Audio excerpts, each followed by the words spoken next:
Last time, on Talora Tales, our heroes, finally taking on the name of the Ember Four, had a somewhat problematic experience with the contract they had found themselves on, somewhat finding themselves leading their employer to his demise, though I imagine most of the party would argue it was of his own volition. But the fallout of their fumbled contract plagues them for a day or so as they return back up to the surface defeated, but thankfully alive in a rather dicey situation that very well could have led to the last mission of the Ember Four, even before they'd taken on their new name.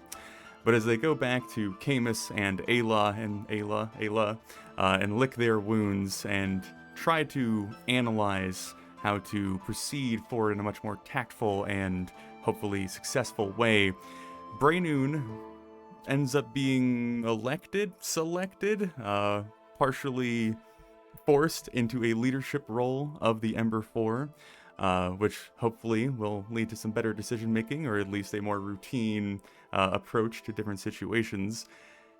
With this newfound authority, Braynoon elects that it is probably best for the party to leave Messidore for a little bit as their last adventure settles in the public eye a little bit, and take on the contract they had foregone earlier, heading up to the north to a town called Yevaloon, which supposedly is being harassed, berated, or assaulted upon by a cluster of kobolds, the townsfolk also claiming there's been sightings of a dragon, though that is somewhat doubtful, at least coming from Ayla.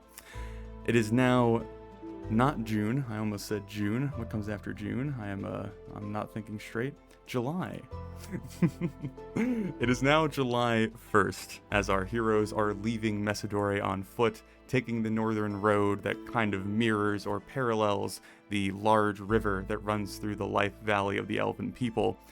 I imagine you all would get a pretty early start of the day, leaving the walls of Messidore as the sun's just slowly creeping into the sky, leaving the rather vibrant and striking scenery of the Dawn Tree in your rearview mirror, which doesn't exist yet, but we'll go with that. The first couple hours of trudging through the grasslands is a somewhat different experience than what you had in your last outing of Messidore, where you traveled south towards the nomadic elven people and lands where structures and buildings and towns were completely absent. Now you are passing small homesteads and maybe a small tavern or rest stop every so often. There are a few tiny hamlets you can kind of see spotted out either on the horizon or up on one of the streams or creeks that eventually flows down in the river beside you.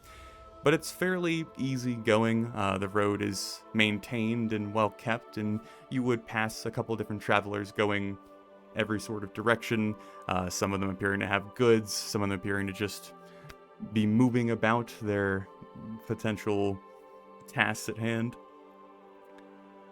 We'll pick up at around maybe 11 or noon on your first day of travel, as you all have a decent amount of time to decompress over the last few days' events and kind of get your head wrapping around the next leg of this adventure. What would you all be kind of doing during your traveling day?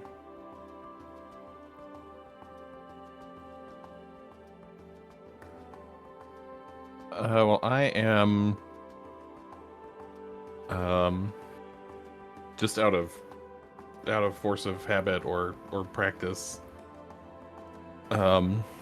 just watching the people that pass us and what they do, and anybody that seems to be hanging around us for some leg of our trip. And I think whenever we're stopping for the day, I'm trying my hand at some hunting and foraging, but it is not my I'm not a hunter or a forager by trade, but why not give it a shot? I've got a bow, I've got some arrows. I was about to ask if you had any sort of hunting implement.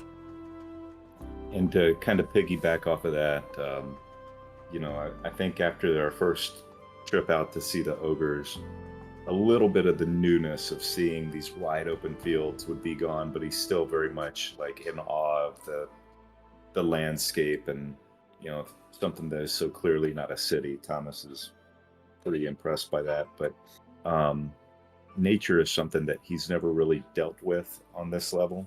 And just as we're walking along the sides of the road, I'm going to be looking at the smaller things, the clusters of mushrooms or any particular plants. And I brought along what I'll be studying along the way. Is I brought one of the, not bestiaries, but one of the books of all the flora and fauna of the area.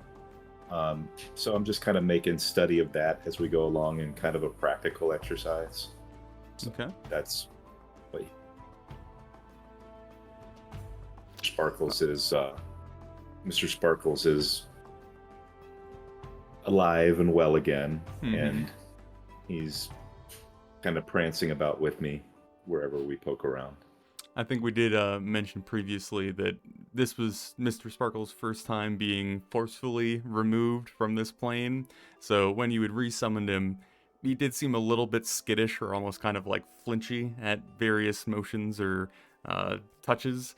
But that has begun to kind of calm down as a couple days have passed and he's, getting more acclimated with you once more. But hopefully that doesn't happen again, but I have a sneaking suspicion that it might. But Sven and Brainune? Occasionally, while we're moving, never when we're stopped, but occasionally, focusing mostly on Thomas and Sven, Brainune is going to throw out theoreticals of, hey, that wagon up ahead of us. Suddenly 3 men jump out of the back of it, charge us, ready to attack. What's the first thing you do? Just kind of increasing situational awareness, and then conversing, here's why you shouldn't do that, this is maybe what you should do instead, no Sven, don't offer them drugs, things like that. But just increasing that, not everything is always safe, and time should be spent evaluating where you're at and what you're up against. So all right. Sven, do anything? Does Thomas have detect magic or identify? Your Microphone, sir. You pulled it all the way away from your mouth. There you go. My goodness, I am just a mess. Does Thomas still have detect magic or? Yeah, I have Identify? detect magic. Just detect magic. Okay. Sven would probably ask if Thomas could see if the engraved ring, rose-shaped ring that they had found has any magic. Okay. I would assume that at a stopping point, I would cast that ritualistically, and however we want to handle that. Yeah. I'll give you the easy answer now whenever this does occur. The ring does not seem to give off any sort of magical energy or aura. Okay. But, That was about it. Okay. Quinn, you want to go ahead and roll me a survival check, sir?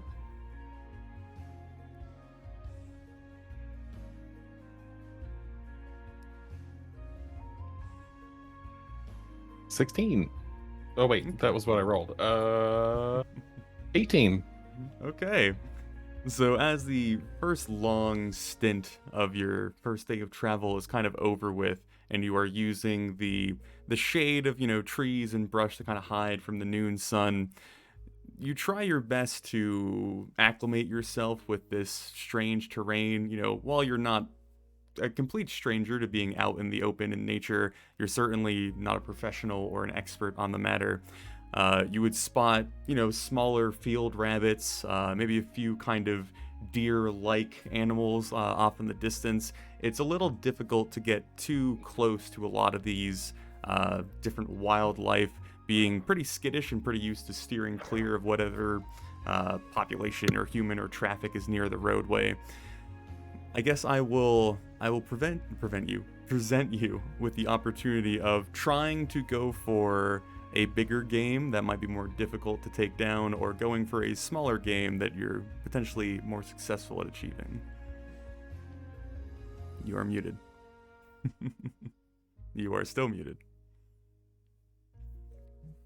I gotta go big. It's early in the trip. I have rations if I miss and have to try again. All right. I think I will go ahead and make you do a stealth check and then a straight attack roll with your longbow. It's gonna be a 17 stealth, Okay. and that's a crit.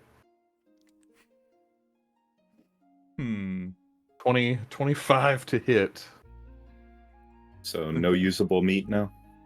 It's just an So- arrow. I don't. As you are kind of separated just a small amount from the party so you can get a better grasp or handle of staying relatively quiet or silent, you begin creeping through the very tall, waving grass of these open plains, eventually finding yourself kind of tucked into these two isolated shrubs that provide a decent amount of cover for you as you spy. It more or less is a deer, maybe some sort of strange alteration to it that you're not entirely familiar with, but it has these long, almost kind of corkscrew, like swirling horns coming out of the top of it that are probably like 1.5 to 2 feet tall themselves, which is a rather interesting sight to behold. And it's your best guess, maybe like 150, 200 feet away from your current position, and you think that you are staying relatively hidden. But you would, after a couple seconds, see its neck straighten up, its head perk, its ears kind of like flicking a little bit, and then it like slowly shifts its eyes in your direction, and you see that, deer in headlights look that very much alerts you to the knowledge that it spotted you, but you were prepared and ready and pretty focused on your task, letting loose the arrow as it goes to try and turn, and you thankfully give enough of a lead on your shot that as it goes its first gallop, it's like reaching the top of the arc of its first leap, you see your arrow strike it in the back, which isn't ideal, but it seems to go deep enough and find its way between the various structures or bones beneath the skin that you see it pierce and go deep until just the fletching of the arrow is kind of protruding out the back, and you see the leg as it's coming to land fail, and the large mass of this creature hitting the ground and kind of rolling, a pretty ugly cry of pain coming from it as it writhes around for about a moment or two before it kind of resigns that it is dead or about to die, and it's just kind of ragdolled in the middle of the field where it lay. So I I didn't expect to be that successful. So I surprised myself, and I rush over to where it fell and confirm that it is dead, and finish it with my dagger if it's still in the throes. Mm-hmm. And then I'm going to attempt, this is a bad idea, I'm going to attempt to fireman carry the thing back to the group, so that I can get some help processing it. I think this is actually going to slow us down now because we don't have a wagon or horses, so we have to do something with it now. Okay, so I'm gonna make you do an athletics check to like pick it up and maneuver it, and I'm probably gonna make you do like 2 con saving throws on your way back to the group. So athletics is a 16, Okay. and the con saves 16 and 7. Okay. I would imagine the group is keeping like a relative eye on like where you've gone or where you might be returning from. So we'll go with probably Braynoon, I assume, is keeping the best eye on this transaction. You would see Quinn kind of lumbering off through the fields a fair distance away and lifting up the deer, getting it over his shoulder. You can see that the legs dangle almost like down to his waist, as this thing is a pretty sizable hunk of meat compared to your rather slender companion.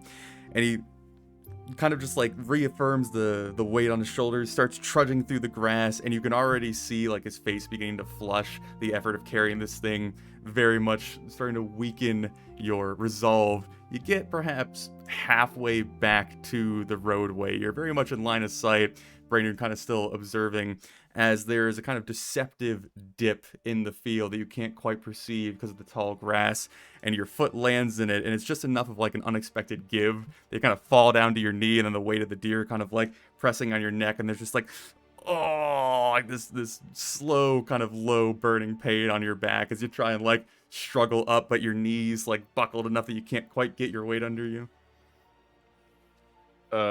So from my position in the grass, I grunt. I caught a fish this big.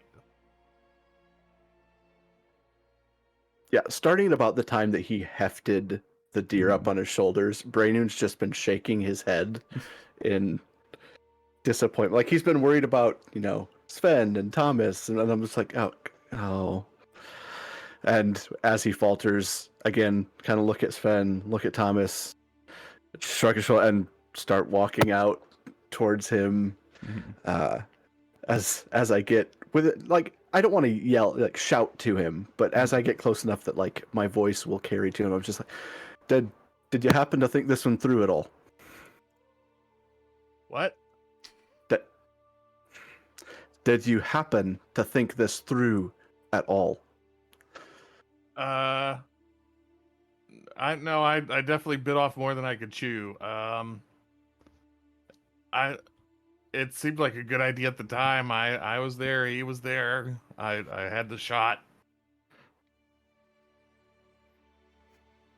Well, I suppose we're breaking for lunch. And I will, like, just kind of take the deer off of his shoulders and do you know how to skin and break this down? I assume a sharp blade is involved. I have a couple of those. And then for like the next probably roughly 2 hours, I will aid in a survival check of breaking down this deer as no, don't cut there. You want to cut here. No, you're gonna ruin the meat that way. At one point, we cut off a piece, and I tell Sven or Thomas to cook it because this is way more meat than we need to be carrying raw. And so, yeah, Quinn, go ahead, give me survival with advantage, sir. Hey, nat 20. Jesus. Again. Total of 22. I'm blowing all my crits on this ridiculous.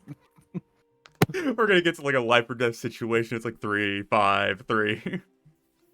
But I don't know. Just keep roll a that death dice. save 1. Keep it warmed up. So, yeah, with the overseeing of Braynoon and Quinn's dedication to kind of prove that he might have bitten off more than he could chew, but he's going to very much produce the meat that he will not be able to chew. As you two get to work with Thomas and Sven, kind of idly observing this whole process, it is very quickly becoming an absurd amount of food for the group, especially with no alternate way of carrying it. But I imagine you'll kind of elect to step to the side of the road and have some sort of noon campfire cooking session. I mean, yeah, pretty much. That's cook what we can to preserve. Like, it just this entire time, Brandon's like, man, why? You were the one I didn't have to worry about. Why? And I want, like, I'm proud of myself. I want all of it. Like, Brandon is impressed. It's like the teenager that does something great and stupid at the same time, and it's just like, oh, okay. No, it's a dog that like drags a cow home, and you're like, right, yeah. what?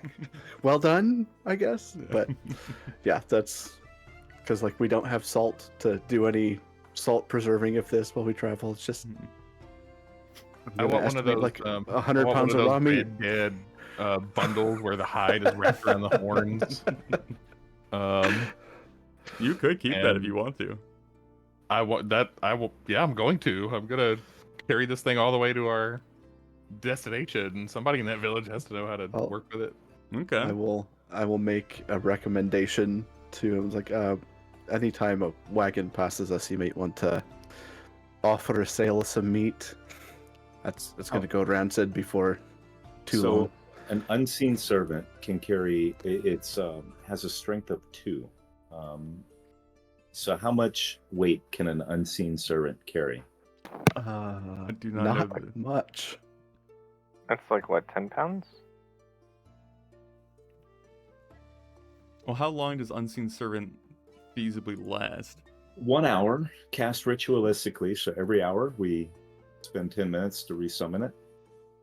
So Sven and I can have both of our unseen servants carrying a small portion of this meat along with us as we go. Carrying capacity is strength multiplied by 15, so each one could carry 30 pounds. So we can move 60 pounds of this meat along with us for a little bit of a slowdown through having Every ritualistic. 50 minutes having to, Yeah, every 50 minutes, take a 10-minute break, and on we go. I love the image of like everyone traveling on the road and these 2 invisible platters wait. of Just carrying meat. I thought Thomas had the floating disc. I do. I think that's even you know slower, what? isn't it? Never mind. It can be cast as a ritual.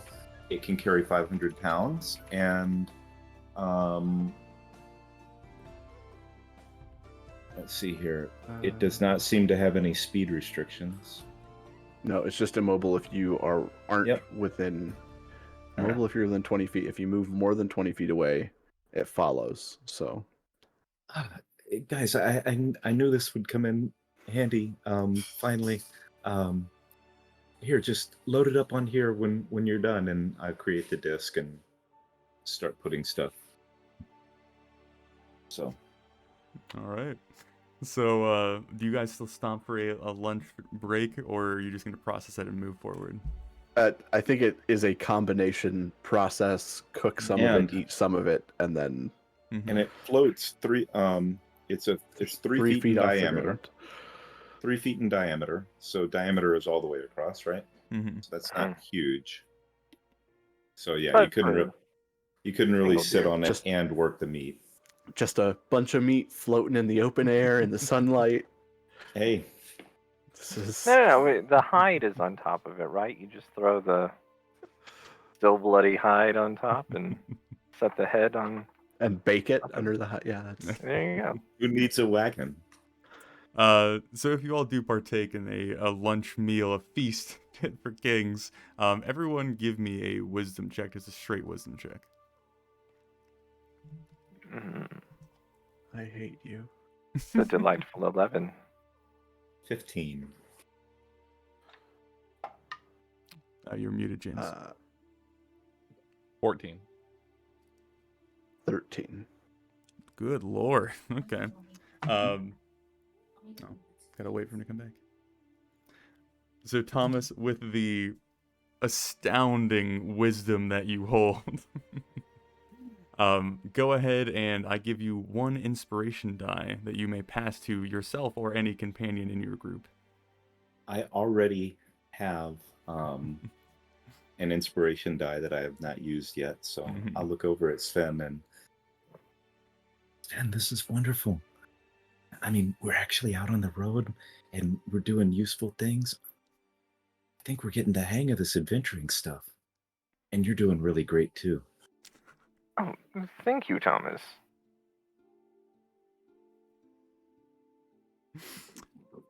You're inspired, buddy. There you go. I'm assuming traveling the rest of the day is still the expectation, with now a floating disc of deer meat. Yeah. All right. So as you all continue your trek northward, I guess I should move you guys on the actual map here. If it helps, I can attempt to prestidigitate the meat cooler throughout the day. Probably it's not gonna super like freeze it or anything. Or I can cast a ray of frost on that thing, but that might destroy the meat. I'm thinking that the amount of meat is probably gonna be really difficult to keep refrigerated. But it's a good thought. It'll be edible for a couple of days. So I also offer it for free to anybody that we pass on the road, and say that it's it's the road refreshment brigade, courtesy of the Emberbore Adventures Guild in Messidore, for all your uh, contract killing needs. So, Quinn, as you are doling out this abundant harvest that you have secured, you would pass, a couple different travelers and traders, and they would take, small handfuls or sections, nothing to last them more than a day or so, either, showing a bit of modesty or respect or just not wanting to deal with the absurd amount of meat. Eventually, you spy what appears to be maybe a younger gnome, certainly an adult, but not like an aged or older gnomish character. He is rather stunted, even for a gnome. He's like 2.5 feet at most, which is pretty damn short. He appears to be completely bald. He has this really well polished, kind of curved mustache with a completely clean shaven chin, which is also a strange sight on most gnomes.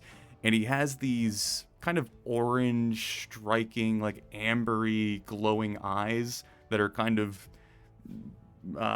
mesmerizing in a sense. And as you approach him and begin kind of having a different dialogue, he would eventually introduce himself as Felt, and that is the entirety of his name. Everyone just knows him as Felt. And as you offer up the meat, you see him kind of like get a little smirk and look around, and he reaches down for a sack that's kind of attached to his belt. And he starts opening up, and then you can quickly realize that this is a bag of holding, as he begins pulling out various different containers and implements and kind of setting them on the ground and checking them for different foods and ingredients that he has. And eventually you would see that he pulls open an ice box that is somewhat empty, and kind of looks over. He's like, I'll take it all.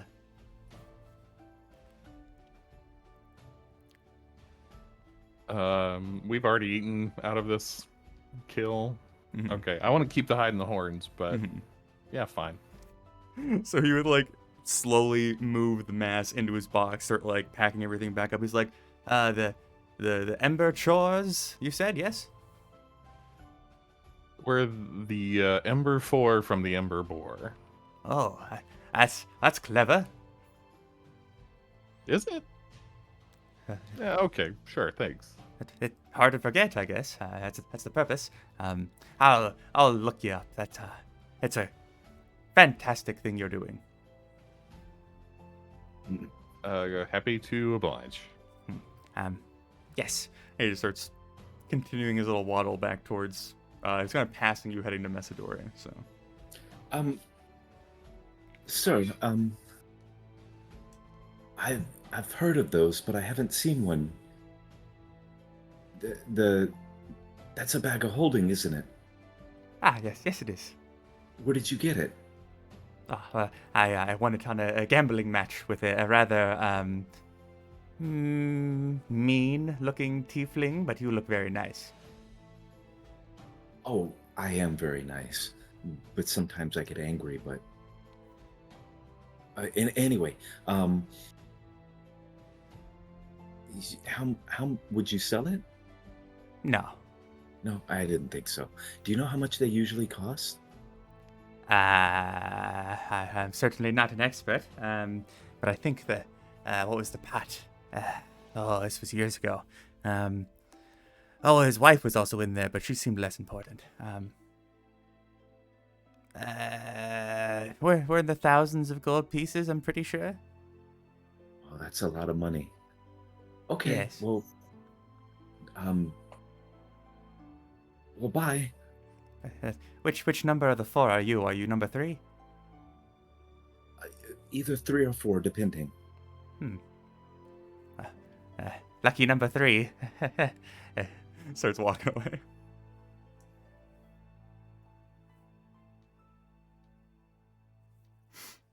So as the party deal with the fabulous gift that Quinn had bestowed upon them, eventually the afternoon and evening would begin to set in as you all are traveling. Getting to that point, we're trying to find a campsite or a place to rest is the next step in your adventure. I guess really the only things to potentially make you all aware of is the city that's, farther north past your destination is a pretty sizable population, not as large as Messidore, and certainly not as important as Messidore, but definitely not a city to shake a stick at. Yevaloon kind of sits in the middle of the two and goes back and forth between kind of relying on Messidore or the other one to its north. The river is more or less I don't want to say like the defining trait or the ruling of the land, but that is kind of the right term to use. So Messidore sitting on the mouth of that river makes a lot of the decisions for everything upstream, but that's, I guess, the only real information you might want to have or go off of as you are continuing your adventure. But I imagine we also are using the normal watch rotations for the night. Is that correct, gentlemen? I believe so. Okay. Then let's have everyone go ahead and roll me a perception check. And then if anyone's doing anything particular for their nightly duties, now would be the time. I'm going to roll in mine, which was an 11. Is Mr. Sparkles on watch with me? Yeah, I guess so. Then he rolls.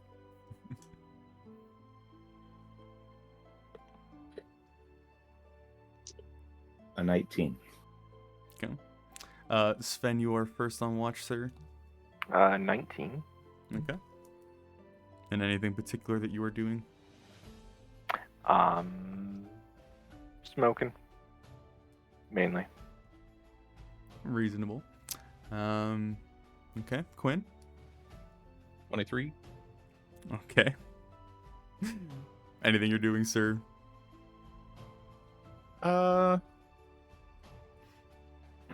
No, just keeping a good watch. On my watch rotation, I have Quinn twice, so I think Quinn is actually Brandon at the end. That's smart. That is what I have, is that I was Okay. last. Yep. 15, and during my watch, I'm just kind of writing in my journal, making some notes. Just nothing too taxing. Okay. Well, your first night on the road would appear to go rather uneventful. The nice kind of background noise or white noise of the nocturnal air of the plains kind of being your canvas that you are kind of sitting in. No one passes you in the night, everyone kind of hunkering down for their own rest. There isn't any disturbance or any sort of alarm bells being rung. It's just a nice, peaceful place to stop and observe the landscape. Yeah, nothing too exciting there, which usually a good thing. Usually.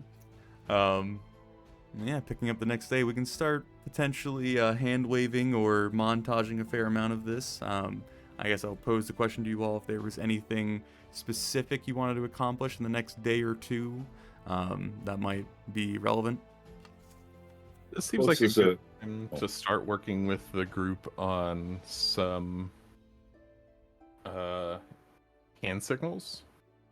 Okay. And what I was thinking is we don't need to like sit here and actually come up with hand signals, but Right. we could just say we spent the time so that later on when I say I give him this hand signal for XYZ, it's understood that it's something that we talked about ahead of time. Mm-hmm. Okay. Fair enough. Are we? Is the road close to the river? Yeah, it might drift a little bit back and forth as far as the distance is concerned, but you're never more than like 100 or so feet from the river. But the river is pretty vast. It is wide enough for a few different types of ships to actually move up and down it. So it's not something that you could just like stride across, but yeah.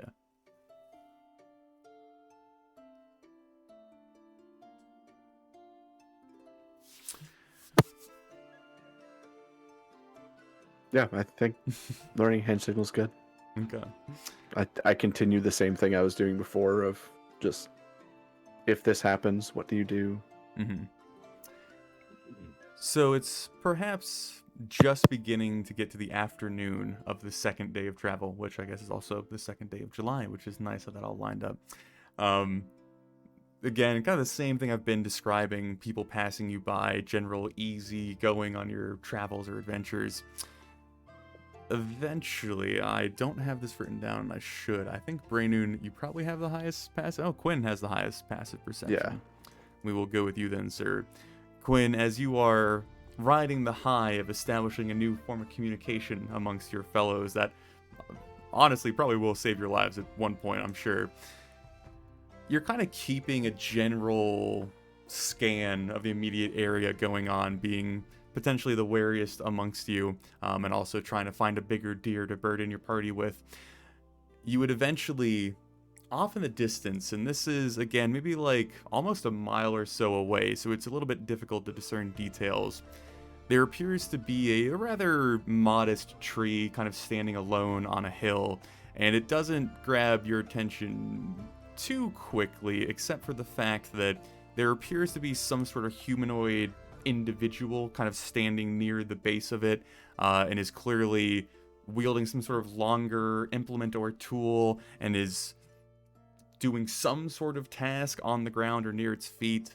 It certainly hasn't observed you, or if it has, it doesn't really care, probably due to the fact that the road is, full of travelers every so often. But it's just something that catches your eye. I make sure to indicate it to Braynoon. Make sure he's aware of it as well. Yep. Yeah. We'll keep an eye on it, but as long as there's nothing immediately concerning. All right. Yeah, as you guys continue going down the road, you would eventually kind of almost line up with the scene you've spotted and begin moving past it, and keeping a kind of steady gaze in that direction, you would see the events begin to play out. The two of you give me a perception check real quick.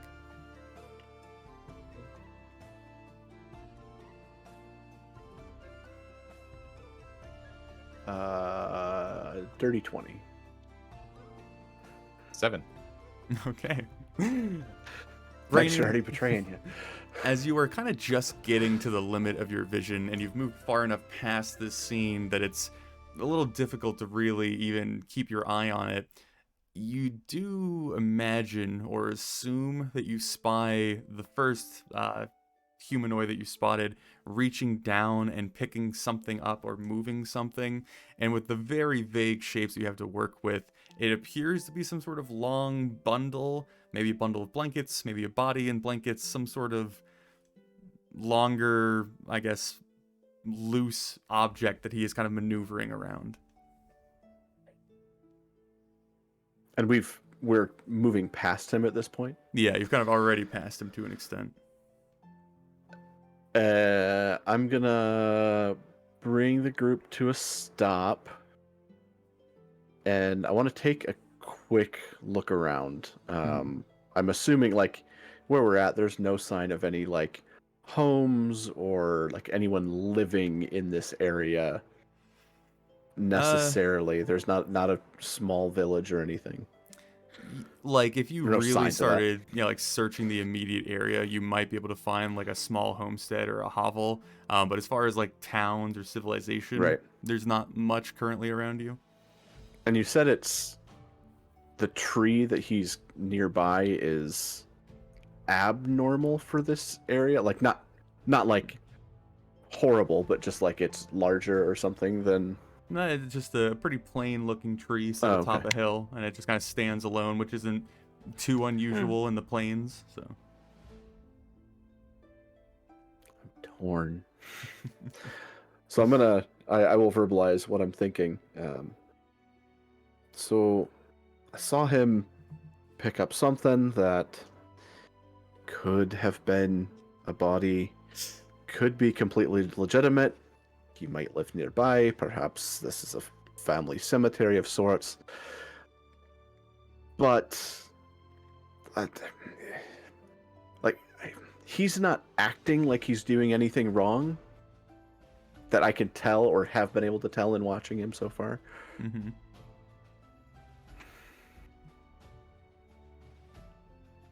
I can go take a look. Yeah, I don't want to get delayed by something that's not worth getting delayed for. To be Thoughts? clear, if it was something nefarious, would he not be doing it at night? I mean, have you ever dug a hole to bury a body? Well, no, I'd get dirty. It's a rather arduous process, and to do that in the dark is more so. That's true. I don't know if this is something we should concern ourselves with. That's well outside the terms of the contract, because we're still like what, a day away from our destination ish. Yeah, day 2 in that range. Yeah, Yeah. How far away is the guy? probably about a mile is the rough distance you have. Oh. So that's a lot of walking. I mean, in the grand scheme of how much we've walked, it's not, but yeah. Well, I'll leave this to a group decision. Is this something we should spend our time investigating? That's if there are a roving band of kobolds, it's possible it's related, but we're still only halfway to our destination. No, that's a good point. If he, lost someone to the kobolds, then perhaps he may have information on numbers.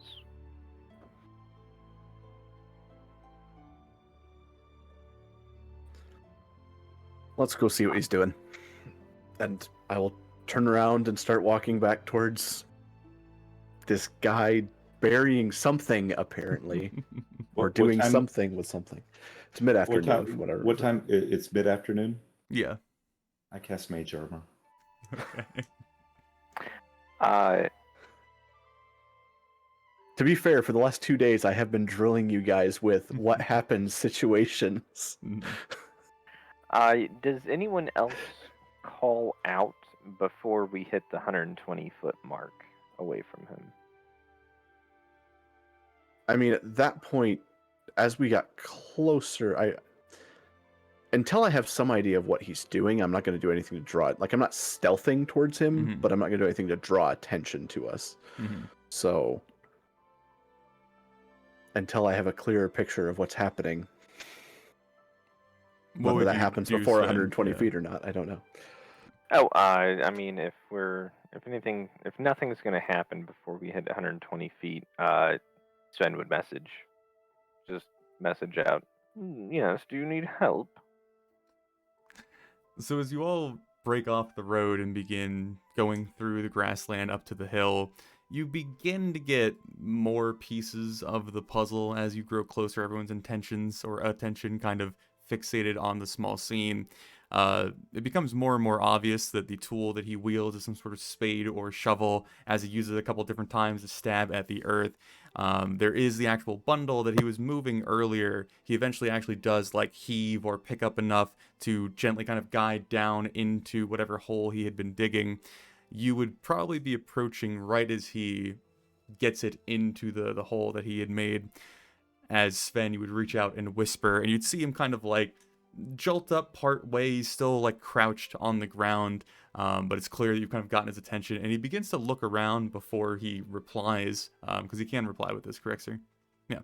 And he would like kind of twist his head around without fully turning, spying the party kind of growing closer to him, and you all would very quickly be able to recognize with your brief interaction that you would have with them before that this man appears to be an elf of the nomadic people of this land. So he has the sharp, angular features, the kind of strange, distinct ornamentation on his different pieces of armor or gear that he wears. His hair is rather dark and well kept, but Quinn, Quinn, give me a history check real quick. while that happens, just as a reminder, it's the land south of the river that was returned, or okay. Yeah. And we, based on the map, are currently north of said river, or okay. Lane 9. Okay. There is an itch in the back of your mind that when you spy him with short hair, there's some bit of knowledge that you know is stuck that you can't quite bring up to the forefront currently. But he would kind of catch you all, and he would I'm assuming Sven is the most magical messaging individual looking type amongst you, catching your eye and like, oh hi, I, do you mean no harm? What I just asked if you wanted help. Yes, the- actually. This is whispering between Sven and him. Sorry. And pulling the wand away from his throat. Yes, it appears he needs assistance. Good job, Oh. Sven. Oh, I know. Diplomacy. My father would be so proud. And then sticking the wand back onto his throat, he'll cast back. As long as it's nothing illegal, then yes, I'm sure we can provide some assistance. You wouldn't get like a verbal response, but kind of like a nod from him. And as he gives you the approval, you see him kind of turn back around, and it's clear that like a hand kind of goes up towards his face, which, you know, he could be like wiping sweat away, but there might also be the chance that he is clearing some sort of tears that were in his eyes. But as you do kind of close the distance with him, you would spot that the grave is not all that deep, but it certainly is deep enough. Inside of the hole that has been dug is more or less a humanoid shape that has been wrapped in different furs and blankets of the like that has kind of completely covered it. There's a sizable kind of mound of dirt beside it where he had moved the soil. He kind of uses the shovel to get back up to his feet, holding it in his hands as he turns fully around to face you all as you kind of close proximity. I'm Thalen, I'm sorry. I'm a little bit, out of sorts currently. Oh, well, greetings. My name is Sven. We are the Ember 4 out of Emberbull Guild in Messidore. These are my companions. Messidore is the walls to the south, yes? Which direction That- is south? Edis. Yes, we're currently on our way up to Yevaloon to aid with a apparent kobold menace that has been troubling them. I mean, no disrespect. Who? And I just kind of gesture to the. Who might this have been? He kind of like turns his attention back to the grave, and you can see that he's like pulled into the emotion of it a bit more than he was kind of prepared for. Kind of has to like take a second to avert his gaze and then kind of bring it back to you. So, that was my partner, Nian. She's no longer in our glade. He kind of like looks you all over, and it's clear that he's nervous about this interaction, or perhaps just not used to interactions such as this. But he would kind of fumble a little bit and look you all over, and then maybe get a little bit of like concern on his face. None of you know the what do they call it here? The giver, or the kind one, or the I don't know your customs. No, I haven't met any other elves out here on the plains except for Zaliel. Do you know her? No, not off the top of my head, but there are quite a few of us. Okay, yeah, that probably. I mean, it was worth a try. She was really nice. She helped somebody who was sick and rode him all the way to Messidore on her horse. Some of us are more accepting than the others. Yeah, the other one, I forget his name, but he was kind of grumpy.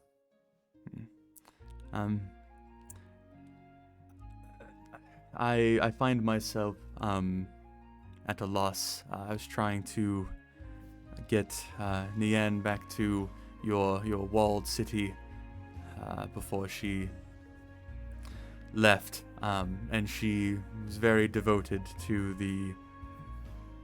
the woman that you all revere, and I wish that I could say whatever words they respect, but I don't know them. Having, Go ahead. Would that be anything Sven or I would have learned in school? yeah, I'm thinking with Dragonborn or Dragonkind kind of expectations that Sven would have had some schooling at home. And if nothing else, kind of peacekeeping, a flowery speech enough. Would there be any rituals for his people? So, I imagine probably Quinn might have the closest first-hand experience with this sort of knowledge. As far as like general Talora-wide information on these different things, it's a little bit touch or go. But I think at this point, you all would be able to recognize, all your characters would be able to recognize that what he's referring to is kind of the mainstay religion of the urban elven people. They're speaking of the eternal giver, the one that is kind of the center of all the community charity that you all witness at the Remembrance Point Hall, which is a large temple in her honor. That is more or less the kind of blanket religion that these people respect and kind of revere. I think it's probably enough common knowledge to know that urban elves very much respect burying their dead, very similar to a lot of the different societies they have kind of been, I don't say leeching off of, but kind of adapting into. The nomadic people of Runathosi prefer to cremate their individuals, a lot less effort and leaves no trace, very much fitting their nomadic style. And the elven the wood elves have stranger customs that kind of mix and change depending on where you're at, but that would kind of be the overall knowledge that you all have, I suppose. I speak up at this juncture and say she was from the city, wasn't she? Yes, she was from Messidore, I think is what you called it. And you were pushed out for your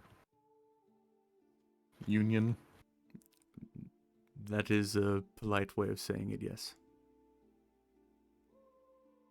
I'm sorry. Sven will start doing a ritual for an unseen servant. Okay. I'd coordinate with him if it helped to get mine up too. But I assume this guy only has the one spade. Mm-hmm. Yeah, look at him. So you said the grave is dug deep enough, like one of those things of. So I'll look at him and hold my hand out. We can take turns replacing the earth. I wouldn't want to impose on you, but I won't deny the assistance, but I would feel uncomfortable leaving her here without her wants fulfilled. I was considering trying to find a priest, holy man. I don't know what they call them, but that is quite a ride. So.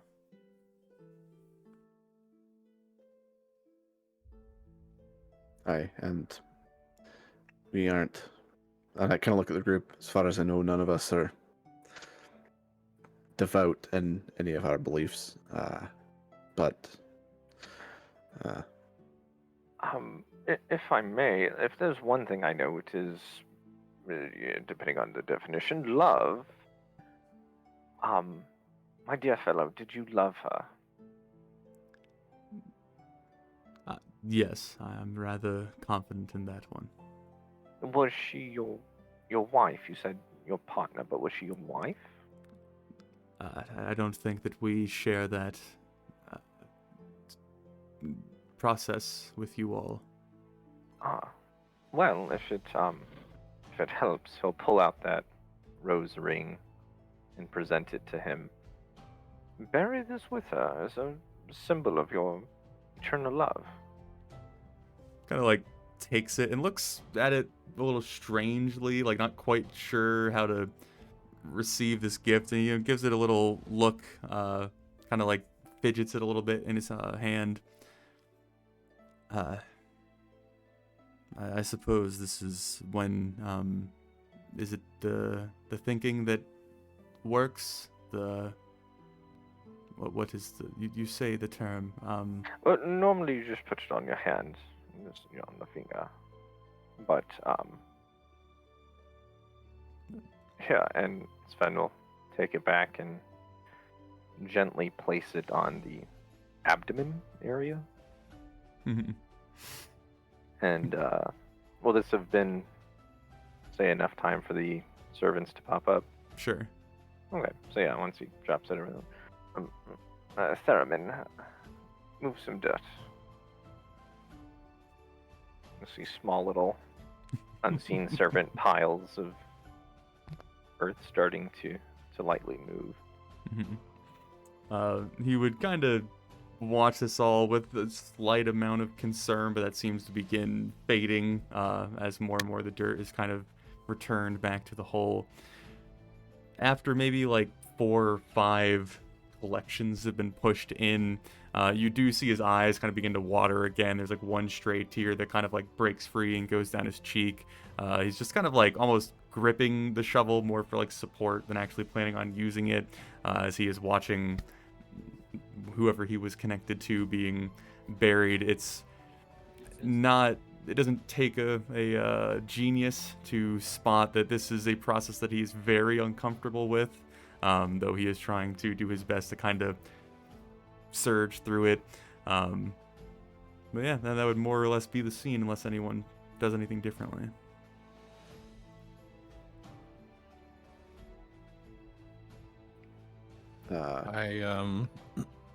I don't think I want to try to remember some maxim of theirs that relates to their beliefs. Just to say to him before we walk away, like, you'll find her in the endless sky or whatever that. Yeah, go ahead, throw me a religion with advantage.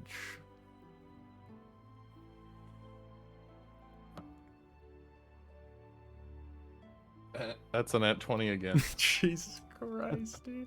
I can't believe it. Build that dice a throne. It is. It's gorgeous. It's a really nice die. Interesting. That I needed that too because my bonus is only 1. So that's what we want. So as the burial proceeds and you all are kind of letting the silence take hold, Quinn, you begin shifting through the various knowledge that you've picked up. Due to your proximity and dealings with these people throughout your career, don't quite know what we want to call that yet. You know that kind of the broad strokes of their beliefs is that the glade is everything. Like, it's their existence, it's their world, it's where they function in. And once someone dies or departs, they leave the glade. And there isn't really a firm consensus on where they go after that. It's not anything like, oh, they gallop across the endless sky, or their hooves add to the storm or something of that sort. It's a very much kind of like almost binary existence. They are here or they are not here. The only real comfort that I imagine is passed around or said or relied upon is that the glade goes on, the way of the people always kind of persist. So a few different, I guess, sayings around that general vibe would probably be the best that you have. So, I will say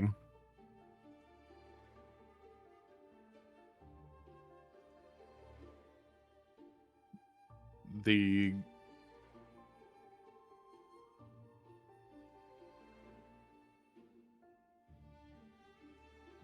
glade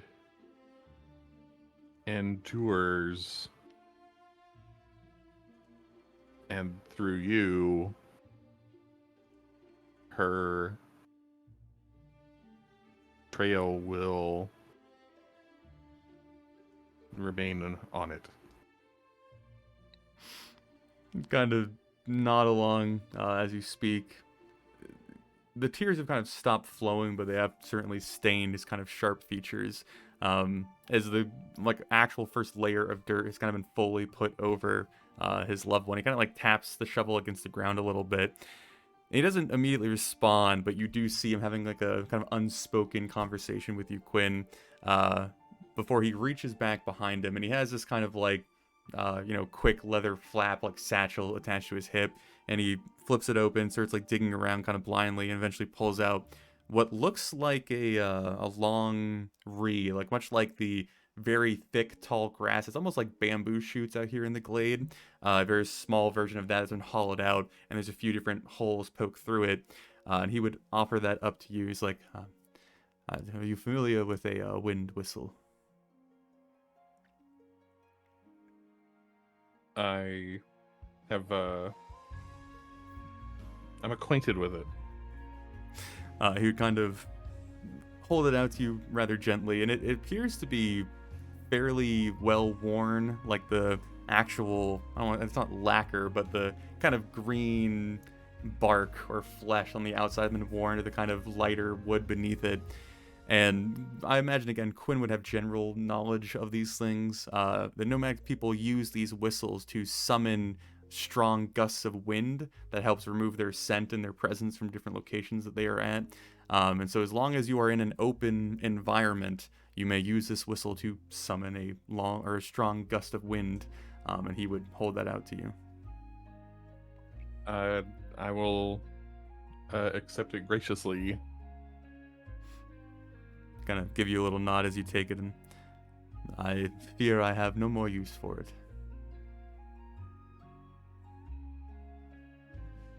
Where will you go now? I do not entirely know.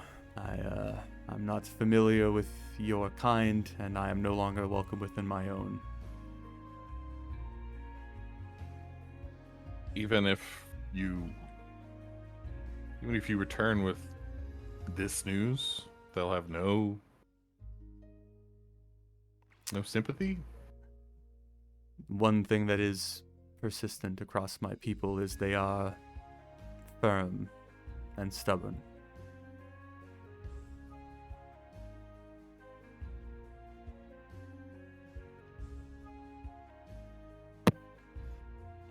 I just nod at him and don't really think there's anything else useful that I can add.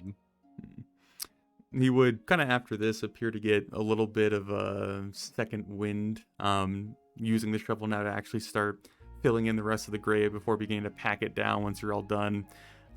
As the process concludes, he would kind of lean the shovel up against the tree, look you all over, and I greatly appreciate the help. I'm very sorry I do not have more to offer you, unless there might be something that I know, but I don't think I have any information relating to your kobolds, is what you said, yes?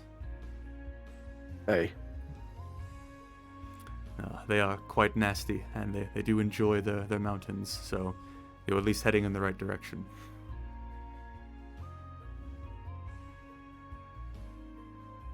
Well, any information cannot hurt. Well, they don't enjoy coming out during the day. If you could somehow secure that could be a benefit, but they tend to stay in their caves or their caverns or their holes until nighttime arises.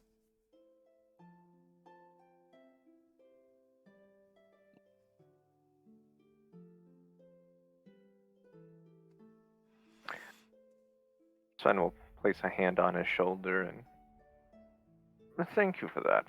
And just know, as one thread unravels, so too must a new one be spun.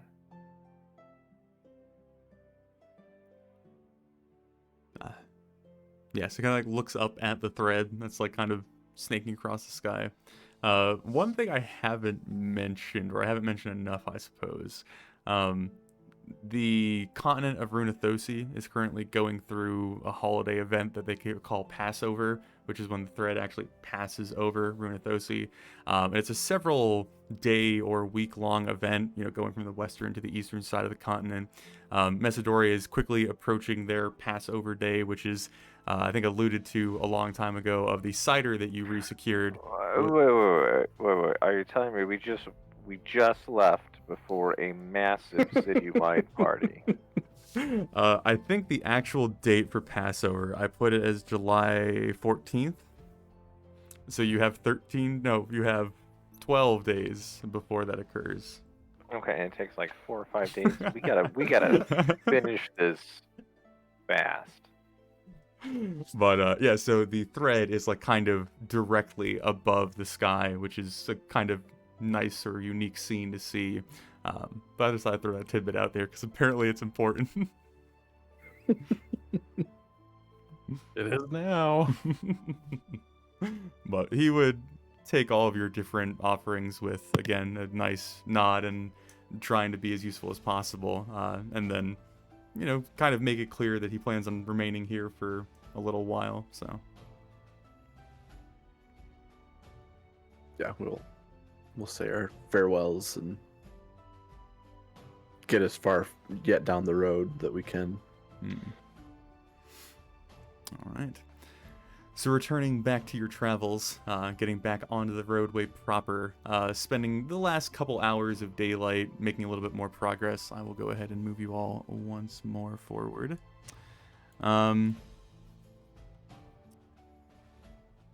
I'll probably go ahead and say that you'll reach Yevaloon like tomorrow night. Like you'll probably do maybe like 10 hours of traveling versus 8, but you'll be getting to the actual town itself. So you have like one more day of trudging forward. You also, probably about halfway through tomorrow, you're going to cross over the river itself over to the southern side. I don't think I've shown you all of the region map or the political map for quite some time, but something that's going to become rather relevant is that stream that Yevaloon just sits just north to. That is a border between the Evasal Council territory and the Nomadic People territory, and then it follows the river all the way down to Messidore, where that whole land south is for the Nomadic People. So Yevaloon is kind of sat directly on the border and pretty far west as far as this like location is concerned. So that's a general geographical area that you are going to be approaching. So.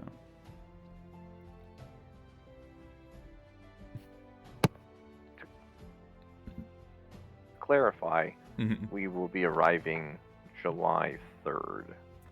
Yes, the night of July 3rd. The evening of. Yeah. Okay.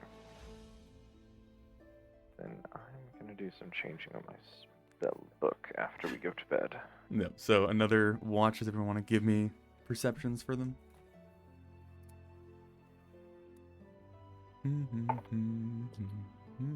Three.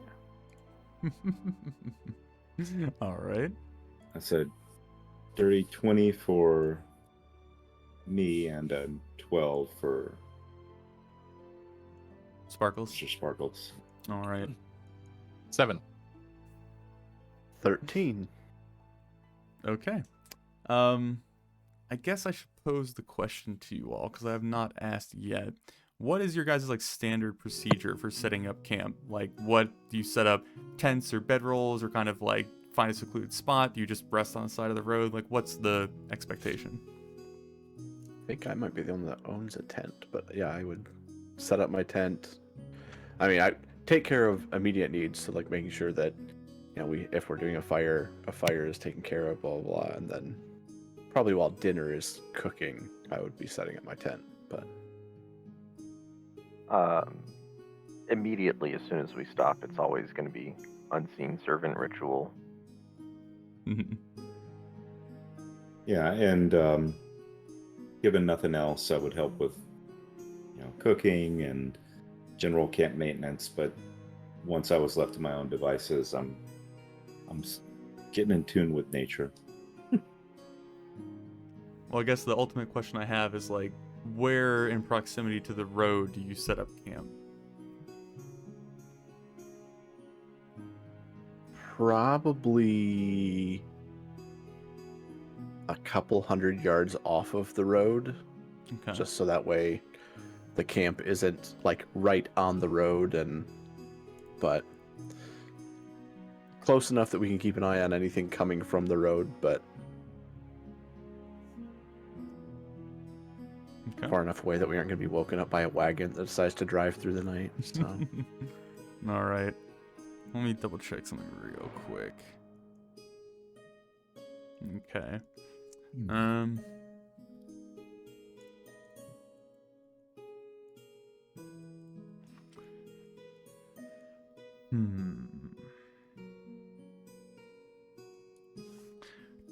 Sven, you got what was it? It was something really low, right?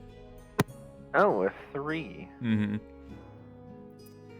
So as you are very concerned with the timeline of your adventure now, wanting to expedite the process as much as possible to return to the wonderful celebration that awaits you back at Messidore, you kind of, you're not asleep, but you dream of the exciting and bombastic air of whatever elven celebration must look like. The colors, the lights, the music, the sounds, just completely losing yourself up until the point where it is time to wake up your dear companion Quinn, rising him and putting him on watch. Quinn, I don't know why you would be distracted. Perhaps the events of the day are rattling around inside of your mind. I think that the encounter with the Plains Elf mourner has put me in mind of the darker parts of the time I spent on the job in their territory and their society. Mm-hmm. So as you find yourself in the rather calm night of the glade, of the plains around you, at first you assume it's some sort of like distant woodland creature, or maybe an aged tree finally failing and falling, having its last kind of clattering to the earth. But it grows too persistent to be something explained away. This kind of heavy, steady, rapid approaching, thundering noise. And it's just enough to kind of pique your interest or grab your attention as you glance to the roadway. I'm going to go ahead and place you all on this map, and I will reveal you all to the world. I cannot put you as far away from the road as you would like, because I did not build the map for that distance.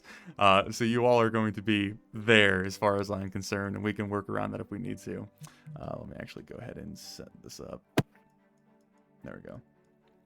So as you are kind of looking through the gap to your northeast, Quinn, looking at the road from the position you all have set up, you hear that noise growing closer and closer, kind of like your the edge building, your skin kind of prickling, your awareness kind of focusing in. I need to switch this music because it's certainly not fitting for the scenario. Out of the left side of your vision, kind of coming into view from the bushes that you're somewhat secluded by, a large, like cattle-like creature, very similar to the strange cows that you had interacted with the rancher on your hunt for the ogres, comes barreling down the roadway, heading north to south. And even in the dim light, kind of relying on your dark vision, you spy that there are several different barbed shafts, arrows, javelins jammed into its hide or its flesh that are like shaking and wobbling as it continues to thunder forward. It is clearly leaving this like dark trail in its wake, which you can assume is more likely than not its blood, as it is clearly heavily wounded. And as you see that kind of blitzing past your vision, kind of redoubling your attempts to listen as your thoughts are disturbed, you would hear the sound of like squabbling and rapid movement and trees rustling, and then the unmistakable and harsh sound of a goblin, an orc, a bugbear, something of that general vibe. I'm assuming you do not know any of the languages surround. I don't think any of you know Goblin or Orc or anything of that nature, right? I do not. Okay. So for Quinn, as this is all kind of happening rather rapidly in front of you, you would see the cattle racing by, and then you would hear it's like, and like clearly some sort of combined effort pursuing this creature as you are left to take your action as you wish, sir. I'm going to. So we're in our camp? We're not in our camp? Well, camp being the loose term, there's one tent and a bunch of bedrolls on the ground, and assuming a fire that you would use at some point. Is the fire out right now? It's kind of up to what you guys would keep standing by. I don't think Sven would have been tending it because he was busy imagining all the fun he was going to get into later. Mm-hmm. And if it's not particularly cold, there'd be no real reason to keep it lit throughout the night. I would assume just let it go down on its own. Okay. So the question is there still enough of it left to be seen at this point in the night? Well, I think if you had to make an assumption, it's probably died down enough that you're probably fine. And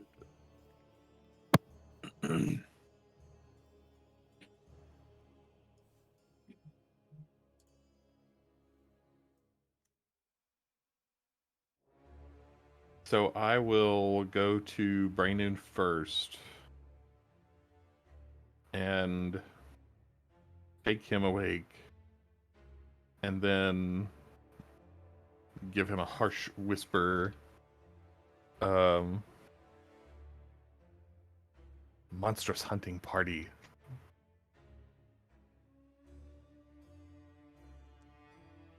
And indicate the direction. Mm-hmm. Chasing some poor beast of burden. get closer to the road, stay unseen. I'll wake the others and we'll join you shortly. I do that. Go ahead, give me a quick stealth roll, Quinn. As he leaves my tent, I will follow him out and just kind of watch the direction he's going in so I can have an idea of where he's going. But 19. Okay. And move yourself where you would go, sir. How about up a tree? Okay. So as you skulk away from the campsite, going into the foliage, and then quickly and deftly finding your way higher up for a better vantage point, you peer through the kind of, what's the word I'm looking for? Obscuring veil of, like, foliage that you've, like, perched yourself in, and you begin to see this rather disorganized mass of goblinoid creatures kind of leaping and bounding and sprinting north to south down the road. You would see the vast majority of them hold these kind of short, wicked, gnarled-looking bows, arrows already clearly notched in them. There are also larger creatures kind of following in their wake that you can assume to be orcs as they stand perhaps 6-7 feet tall, clearly rather muscular and violent as they have multiple javelins either in hand or on their back, and the entire crowd of these creatures are fixated purely on the beast that has passed by as they are all just trampeding, yeah, that's the term, trampling down the roadway as you are watching this all take place.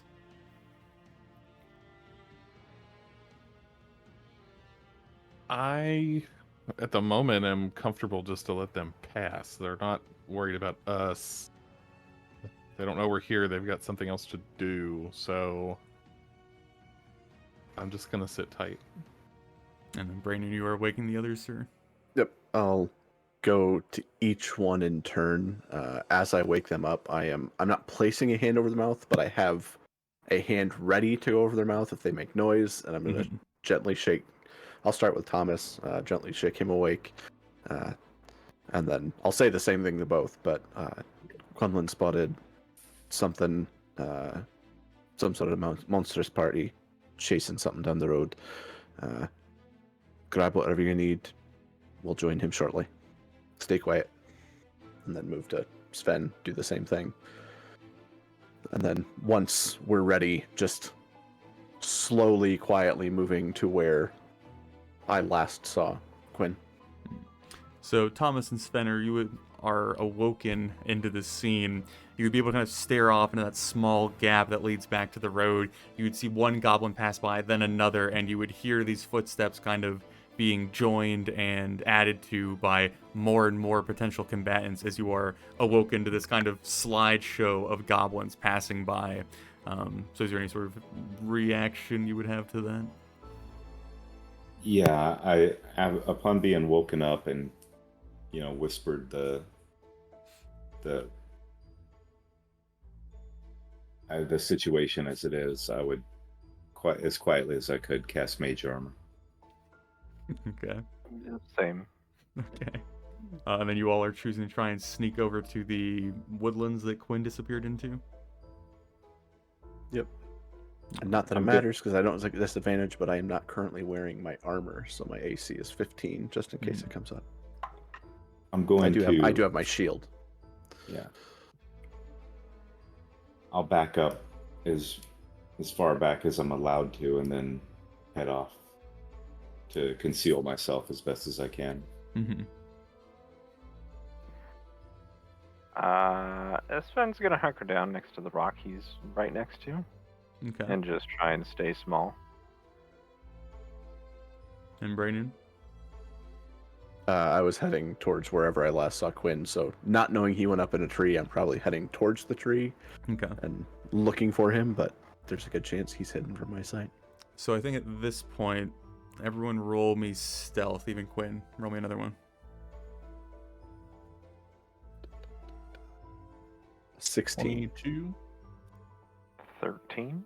13. Okay. Mm-hmm.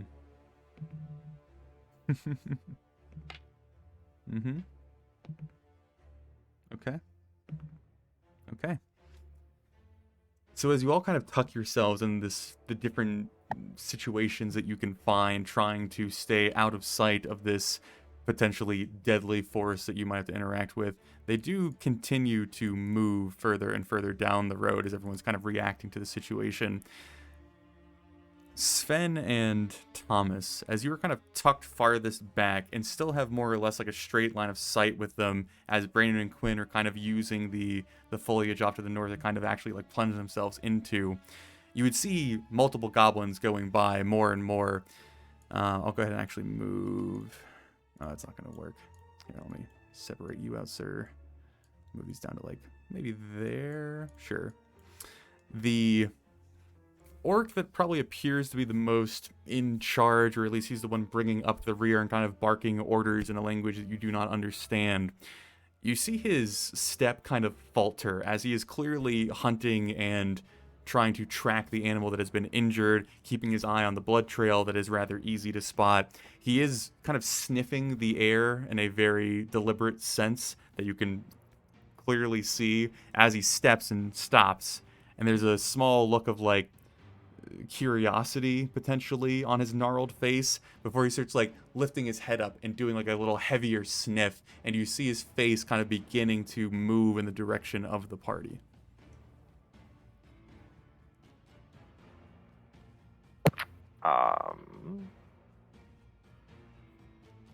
For prestidigitation, it is verbal and somatic. For the verbal part, if I want to cast it, do you want a stealth or a sleight of hand? Well, I guess it'd be more of a stealth. What are you attempting to do with the spell? Cause some stinky smell, some odd skunky odor. Well, wait, I can only make that 10 feet away from me, so all I would do is really stink up Thomas. Never mind, ignore me, I'm sorry. Anyone else? Is it... So it seems like that the wind whistle was made for just this situation, except we're so close, I'm afraid the whistle sound itself will give us away. I'm gonna I'm gonna run. I'm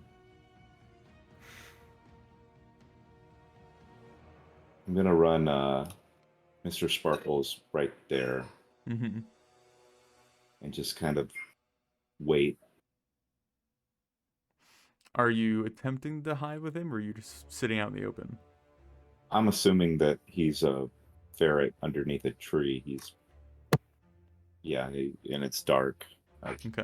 Yeah. I'm trying not to be seen with it. Okay. Do you want me to roll something for him? Yeah, go ahead, roll me stealth real quick, just out of curiosity. 13. Okay. Quinn, did you have something you were building up? No, I'm just talking through it with myself. I suppose, have I ever heard a wind whistle being blown before? Probably not. I don't imagine you'd have like first-hand experience with it. All right, then I think it's not worth the risk of trying it just to blow our cover with sound. Mm-hmm. So as everyone's yep. I'm motioning back towards Sven and Thomas with whatever agreed upon hand signal was for basically stay down, don't do anything, Mm-hmm. stay quiet. Because so far all this guy's done is he's possibly detected something. He hasn't shown any signs of. Mm-hmm. So as you all kind of watch this and kind of hold your breath, trying to see what action might be necessary, the larger group does continue to keep moving farther south, but the orc that is stopped and is potentially observed something coming from you all holds out a hand towards the group kind of disappearing in the distance and calls out. You could maybe assume he is saying a name, or at least not a name, some sort of title that he might use. And one of the goblins that was in hot pursuit of the cattle moving south kind of pauses his direction, turns back around to make eye contact with the orc, and then veers off westward towards the large rock or boulder cluster that you kind of been making camp behind. Let me make sure that is on the map. There we go. And the orc that is detected something slowly kind of starts making his progress towards the area, clearly suspicious of something being there.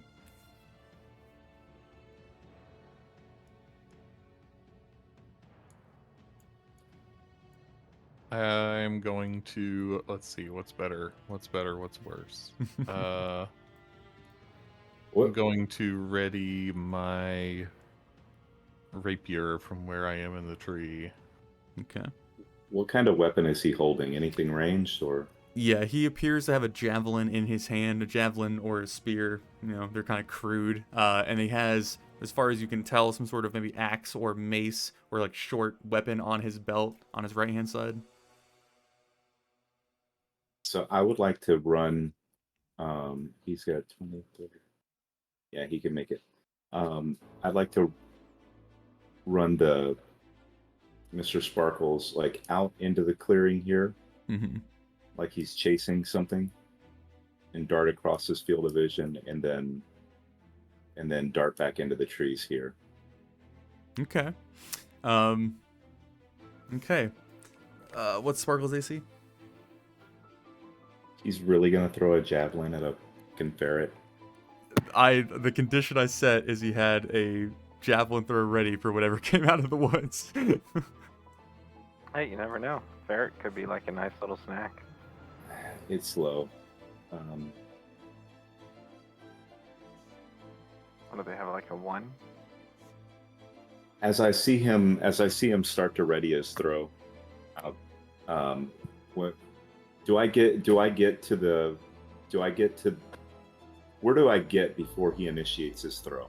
It would be, as far as mechanics are concerned, as soon as Sparkle steps out of the bush and he spots him, that would be when he does his action. All right. What's the AC, sir? 24. No, it's 13. Okay. Yep. All right. Due to it being late into the night, and it being a very small creature suddenly bursting from the brush, he does have the reaction time and the dexterity to like kind of track the target and throw the javelin, but it's clear that trying to discern where the rodent's body starts and ends in the darkness is very difficult, as the javelin kind of sails just above Sparkle's head and into the brush, kind of almost in between Quinn and Braynoon, as you hear the large spear-shaped weapon go barreling through the foliage as Mr. Sparkles goes prancing up northward.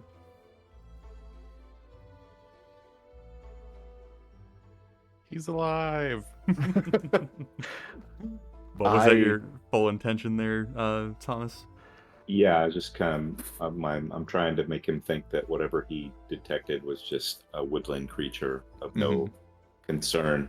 Mm-hmm. Anyone else have any reactions at this time? I'm just continuing to motion. Do nothing. I poof Sparkles out of existence and bring him back to me. So as he misses his shot, the goblin that was kind of approaching from the west has just begun kind of like scrambling up the rocks just to the south of you all. And as you hear, it's like the sharp nails of its feet kind of scratching at the stonework. The orc in front of you all kind of holds up his hand, barks another command, and the goblin, like almost like in his perch, looks incredibly annoyed and perhaps disappointed, and then goes leaping back down the rock and begins barreling back towards the group that is still progressing ever southward, which they're like almost off the map at this point, so I'll just put them down there. Though the orc that has thrown his javelin does not appear to be content with leaving his weapon, as he starts going towards where he had lost it in the woods, kind of like already scanning the dark brush, trying to see where his weapon had landed. Is everyone attempting to remain undisturbed as this takes place? Mm-hmm. I'm going to ready an action. Okay. If I can discern that he... Let me start out by saying this. Do I know where the rest of the party is? I would say you definitely know where Braynoon is. But the rest I've been looking back and motioning towards the other two, so... Yeah, so you like kind of rough know where everyone is. If I believe that the orc spots Braynoon, I will jump on his head. Okay. Yeah, I'm kind of the same thing. If the orc tries to attack me or reacts to me, I've got my warhammer at the ready. So Quinn and Braynoon, I'm gonna have you both roll me stealth at disadvantage because this creature is going to be like on top of you while looking for this thing. I rolled a 2 and a 5, so Ooh, there's total that of bad luck. 9. Yeah, all What'd those you 20. get? With disadvantage, I got a 15. So. Oh no! But he is disarmed though. No javelin. So, Braynoon, as you are watching this creature growing closer and closer to the shrubbery you're kind of obscured in, and Quinn, you are up in the tree looking down at the situation, he actually like steps into the brush. You see him kind of like pushing different, branches or vegetation out of the way, and he's clearly kind of tracking the path that his weapon had followed. He gets to like, I guess, the back end of the shaft as the head is impaled down into the earth. He is just beginning to like reach down to grab it as Braynoon, you are within like spitting distance of him. You could like smell all the earth coming off of his flesh. And just as he's about to grab the implement, Quinn, your foot has been kind of resting on a branch for quite some time, and you haven't really given yourself enough leeway to readjust your position. And finally, the traction of your shoe fails just the slightest amount as it slips from your purchase, and then you quickly like scramble to get your footing again, but it causes the branch to like shake rather obviously. And as it goes off above his head, he grabs the javelin, looks up in a bit of confusion, and clearly makes eye contact with you. And I guess this would be the time that you all would potentially react in this situation. I mean, do we technically get our reactions? Because our reactions were me being the trigger. Yeah, I'm fine with like smoothing that out and saying the ready action was if either of us were spotted. Okay, yeah, that. Mhm. I almost said that, but I was like, that seems really generic. But All right, I'm gonna drop on his head. Okay. Are you dropping on his head and stabbing him, or just dropping on his head? Oh no, definitely stabbing. Okay. And Brandon, what are you doing, sir? I realized I just muted my mic. I'm attacking him, Mm-hmm. and I just rolled a natural 20, Okay. which really makes me mad I'm not using my weapon two-handed right now. I am gonna give you advantage on this attack because you're more or less surprising him. So. Yeah. I mean, I won't even bother rolling advantage because the worst I could do is another natural 20. I've got a D8. 13 to hit. 13 to hit. Would hit. Great. So yeah, I do 7 plus 8 plus 3, so that's going to be 18 damage. Mm-hmm. As I just imagine like an uppercut swing, trying to as he's bending down to get his javelin, looks up. I'm just coming up beneath him and catching him in the jaw. You're using the Warhammer currently? Yes. Okay. And Quinn? I got 16 damage. Mm-hmm. And my aim is I'm just coming down with the rapier, and I'll go in between like what is that spot like behind the collarbone but in front of the shoulder. Mm-hmm. Just skewer him if I can, and worry about getting the rapier back out later. So as you two are ready to leap into action at a moment's notice, the orc trundling into the shrubbery, grabbing the javelin, catching Quinn, he just begins to try and react, like his voice creeping up his neck as he is ready to shout or cry or do some sort of alerting sound before Braynoon quickly closes the distance, swings the hammer up, catching him under the chin. You first hear his neck snap with the force of the impact as his head is thrown violently in the wrong direction.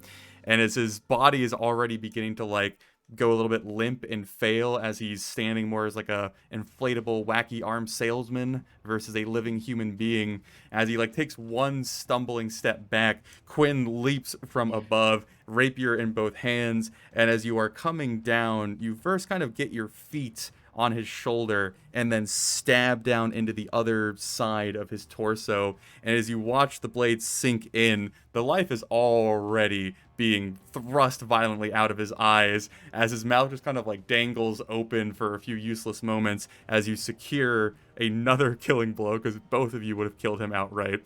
And you stab him through, following his momentum to the ground as he falls with a relative silence, enough that you're not horribly concerned that you might have grabbed the attention of the others as you are now standing or crouched over a dispatched orc. Yeah, I'm immediately spinning around and like motioning to Thomas and Sven to stay where they're at, stay quiet, and paying attention to whatever's south of us. Mm-hmm. I would like to interpret that loosely to mean quietly conceal yourself a little better away from all the goblins. So I'm going to move into the trees if that's okay. Okay. Yep.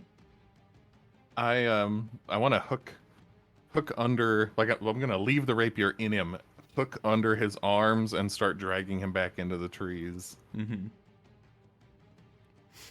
So as you all begin to move through the motions of this potentially terrible turning point, the group that was very quickly moving southwards doesn't show any sign of stopping, and also doesn't show any sign of missing the commander they had been berated by, as they would almost entirely leave your vision, and then the sounds of them would eventually kind of drift away into the darkness of the night, to the point that you can no longer really even feasibly understand where they're at. You just know they're in that general direction, but you are left alone as far as you can tell.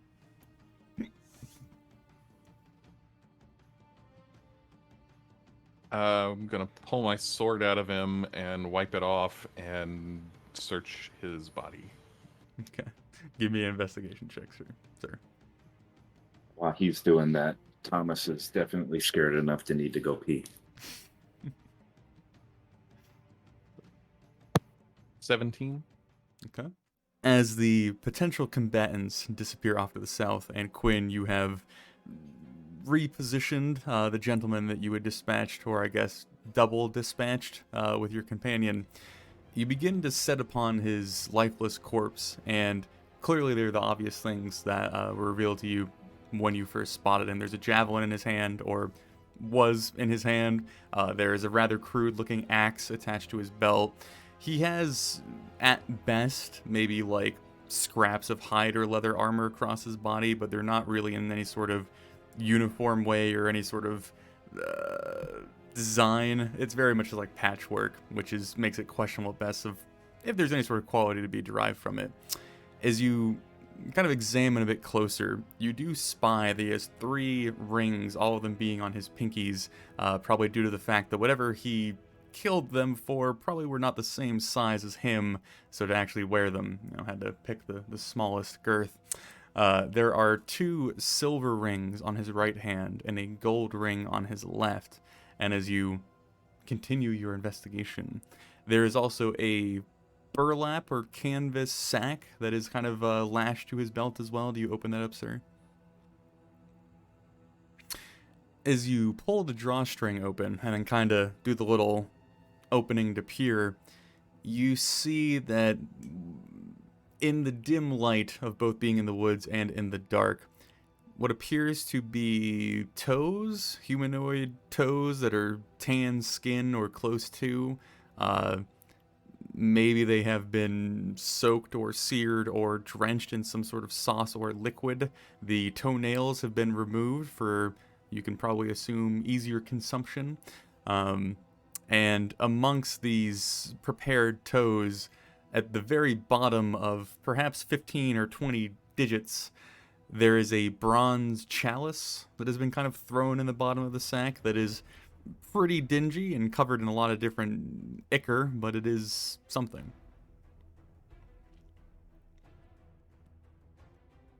So I'll take the rings. I'll dig the cup out. And I'll take his ear, and I'm just now remembering that we took the ogre's ears and then never did anything with them. So I guess I'll add this to the ogre ears. The nearly 2-week-old ogre ears. Mm-hmm. Yeah. I got a nose too.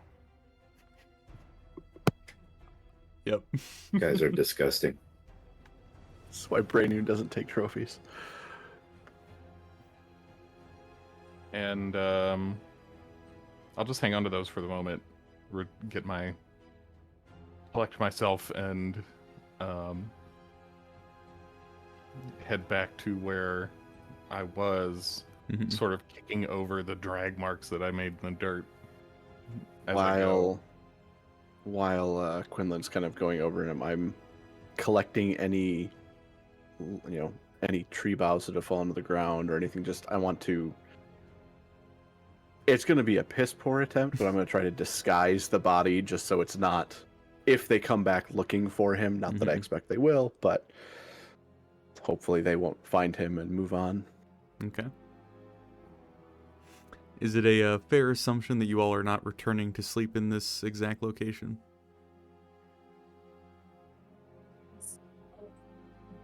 I don't think Thomas could sleep right now. I mean, Quinlan is what, the 3rd watch? Yeah. So really no, he's a 2nd. So Thomas and Brainy haven't gotten their full rest, I suppose. Gotcha. I think that would be as good of a reason to move to the, 100 yards off? So, yeah, I mean, just mapping things out in my head. Because that map, they were running north to south, but does that mean they running away from Messidore, the direction we're going, or toward Messidore, the way we just came from? South would be where you came from, back towards Messidore. Okay. So, yeah, I'd basically pull the party. We're far enough off the road, we could probably finish the night. Though, if you're more comfortable putting another few miles toward our destination in the middle of the night, I'm not a huge fan of traveling at night because there's things like that roaming about, but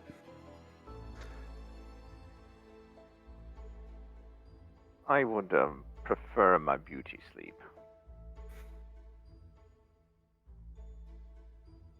Yeah, just as long as we get the hell away from here. And that thing. Point at the corpse. I mean, our camp's already a couple hundred yards away from here, so So is that where you all are returning to? I think so. Okay. And that would leave Thomas and Braynoon for another watch. And mainly because I won't, like, in theory, I've had a short rest. Mm-hmm. I'll stay up and join Thomas for his watch. Okay. I'll just stay up through the rest of the night. Okay. Well, I suppose you two give me perception checks for your watches. I rolled double 16s for me and, well, I guess double 18s for me and Mr. Sparkles. Okay. That's good because I only got a 10. So All right. So as the party kind of move a little bit farther away, more off the road this time, trying to secure a bit more of a hidden position in case there is the search party for this dispatched ogre. The night quickly settles back into the somewhat calming noise that you'd grown familiar with. There's no nearby cracking of sticks or shouting or hollering or scrambling of goblin feet, as the remainder of your watch seems to go by without incident. And once you kind of hear the birds picking up for the approaching dawn and the sun eventually rising up over the horizon, you're pretty confident that you're, well, not technically out of the woods, but out of the woods, as you wake up for another potential day of travel. Did we see Quinn take the rings off of the... Maybe Braynoon might have, but probably not you and Sven. I'm not trying to hide them. If I saw him having collected that, at some point I would have cast Detect Magic. If you didn't, then he'll bring them to you at some point for you to detect magic. None of the items appear to be magical.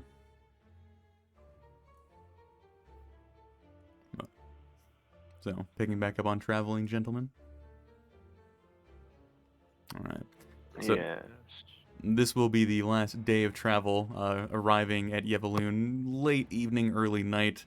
So if there are any last minute things you'd want to get done on the road before you arrive at your destination.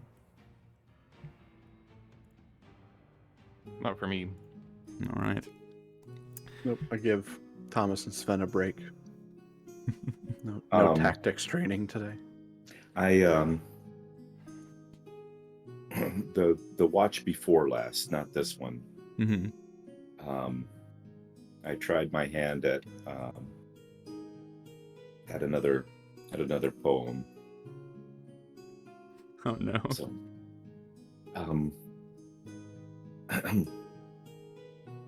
Sven, I wrote a poem. If you'd like to read it. Well, yes, buoy our spirits, if you will. And now, keep in mind, if there's some artistic license, it's not precisely over the truth of the matter, but what might be. So, here.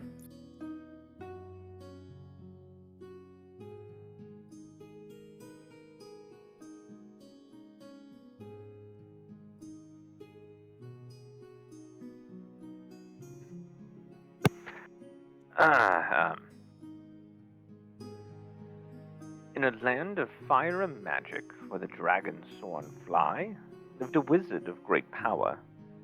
Name was Sven, the dragonborn guy.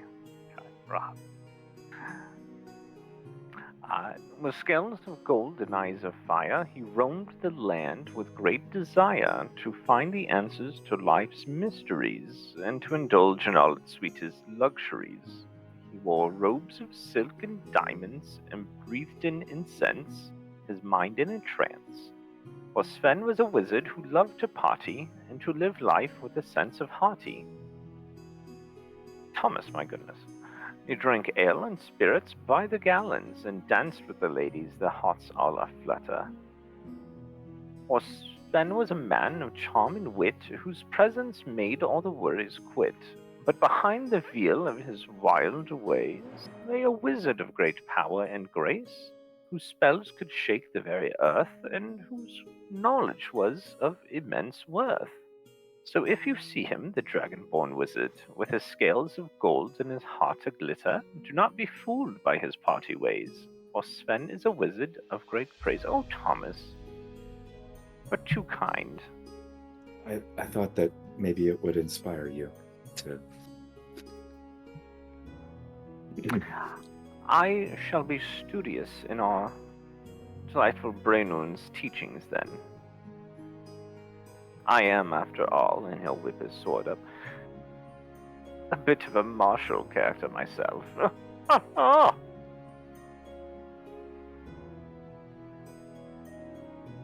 Thank you, leader. And he'll flourish. All right. So as the party is spurred on by Thomas's elegant words yet again, going through the motions of the last day of travel, getting that kind of itching feeling of just about to arrive at your destination, kind of the dreariness of the road beginning to wash away even before you get your sight on the town itself. As you cross over the river and go into the western side of the valley, or you're kind of still in the plains territory, but you know what I'm saying.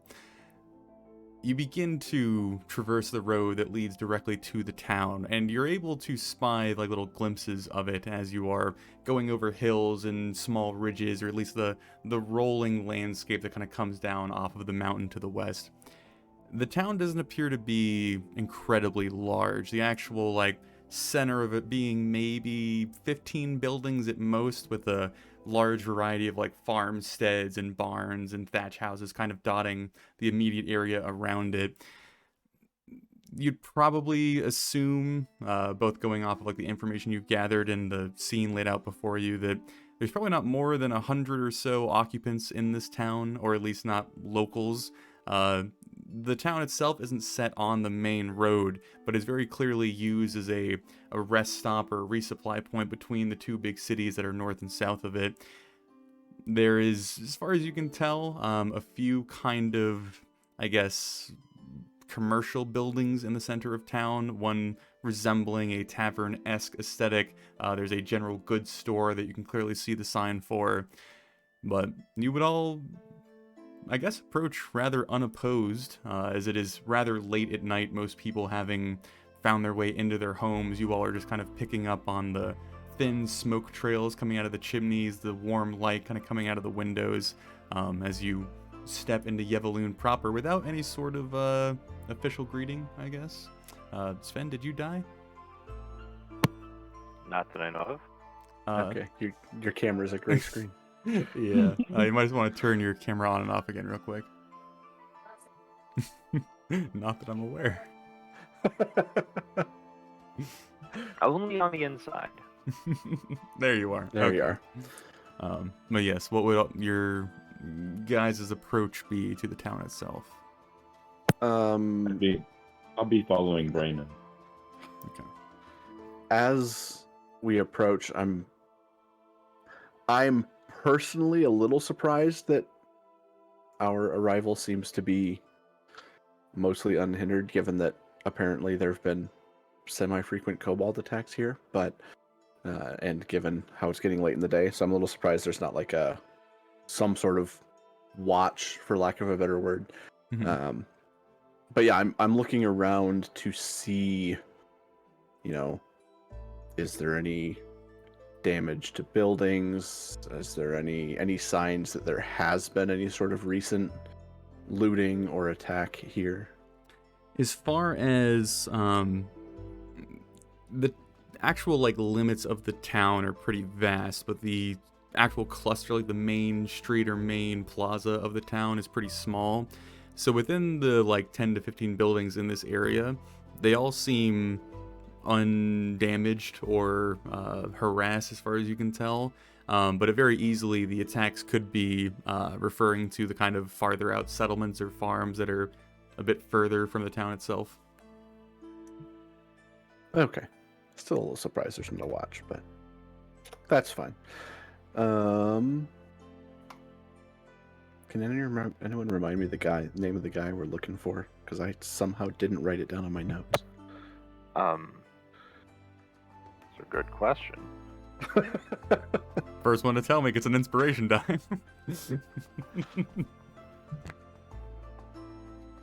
Oh wow, this is painful. Yep. Did no one Exactly put it what I down? expected it to be. I'm taking away all your inspiration. Yeah. Like every other contract we've looked at, I have everything that was written down except this one. I just have Kobold contract. Mhm. Do you guys give up yet? Yeah. No, not yet. James, you're muted, yeah. This wasn't the contract that we took. This was the other contract. Well, you did So- take the contract. The consolation contract. Yeah, exactly. This one doesn't get breakfast in the morning. It just, Let's see. swings off.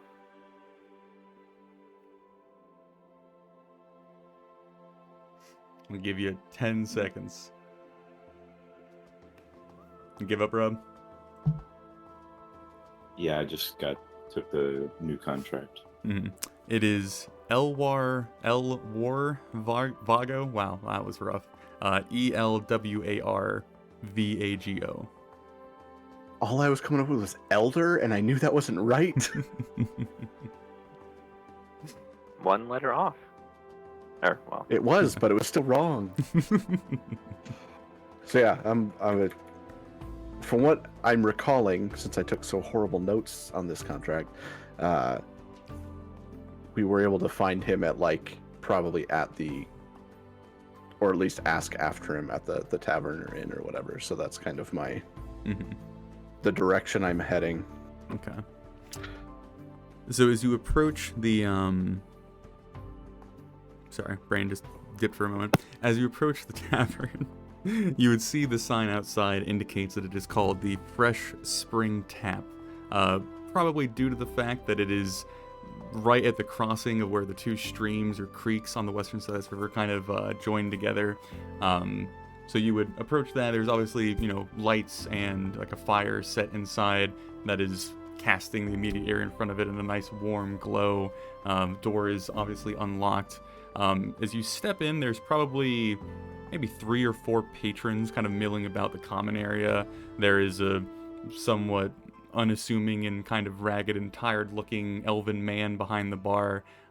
He certainly would spy you with a bit of curiosity, I guess, in his gaze. Not being completely surprised by strangers or travelers, but somewhat expectant that maybe you are the people coming here to do the job that you're here to do. So I will walk up to, assuming there's someone at a bar or something, and just we're from the Emberbore Guild in Macedonia looking for Elwar. well, seems that the thread has called upon our prayers. Well, thank you. This you look stouty, kind of looking back at the trail of individuals following you. You'll find Elwar over in his residence, I guess you can call it.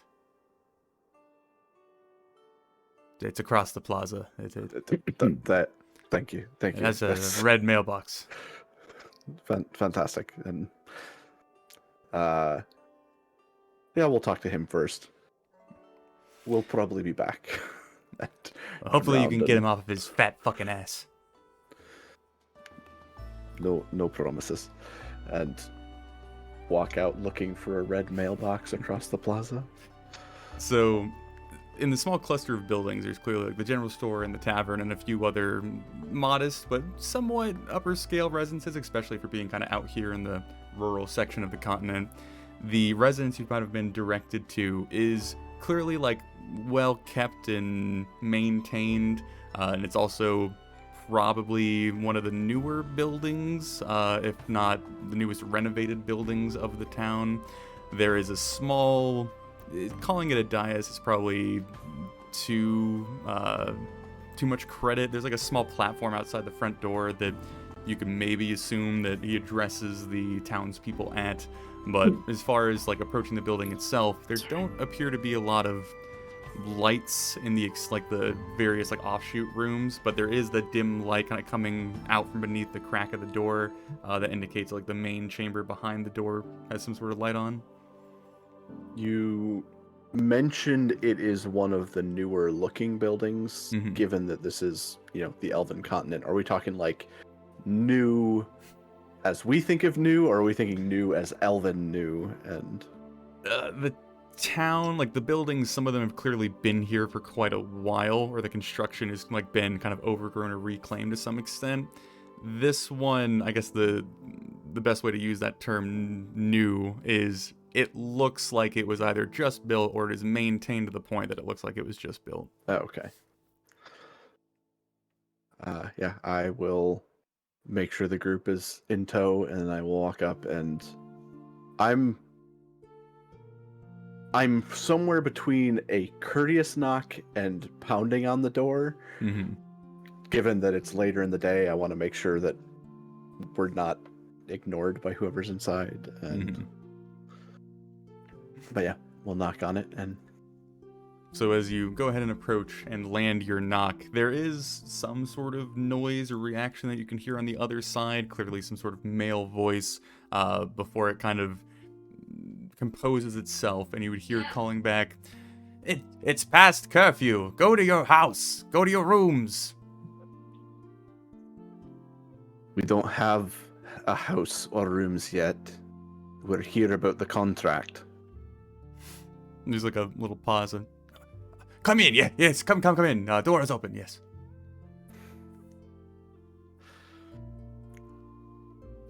Before I open the door, I'm going to look back, and Sven, I'm going to ask you to really think before you speak. And then I just turn around and walk in the door. All right. I think that means he wants us to be quiet. I shall prepare perhaps a shocking grasp, just in case. I wish I had that one. Oh, it's so much fun.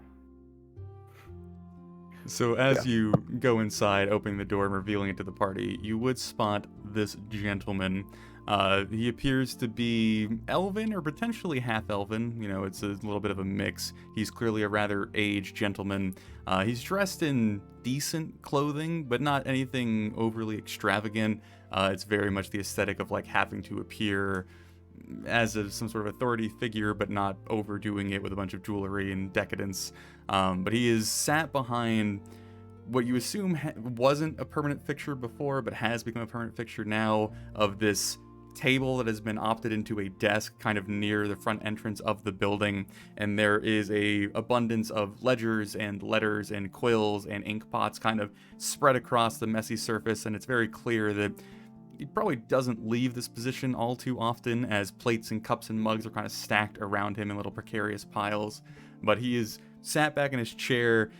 There is certainly excitement and kind of elation on his features, but you also could very quickly discern that there are pretty heavy and set bags under his eyes. There are thick creases and wrinkles across his face that most of them are probably from age, but some of them are certainly from stress. But as he spots you, there is this like thin smile, no teeth, but just enough to kind of indicate that there is a bit of joy in this old man's life. And he would kind of nod eagerly, kind of waving the rest of you, and like, please come in. I don't have any chairs set up, but please come in. Yes, we have much to discuss. I'll walk in and my name is Braynoon. We're here on behalf of the Emberborg Guild to hopefully deal with your kobold problem. As you make your introduction, he like goes to get out of his chair, and just like standing up, there's this like moment where he has to like hesitate and close his eyes. You see him like swooning a little bit, maybe getting some sort of like head rush from not being elevated enough. And then he kind of works his way around the table, approaches you, and like holds a hand out rather determinedly, and make sure to shake your hand. Yes, Braynoon, very nice to meet you. And then he would go down the line and introduce himself to all of you, which I imagine you would reciprocate. Okay. But once he is down the line, he'll kind of step away and give you all a quick passing glance. Like, I imagine that you already know, but I am Elwa Vago, but you can just call me El. That's what most find comfortable. I'm sorry, I'm a little bit lost for words. I've been lacking sleep as of late, but hopefully you are here to solve that problem.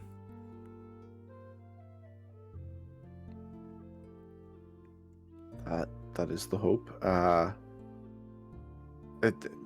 Forgive my ignorance. What is your position here? Are you the village elder, leader, mayor?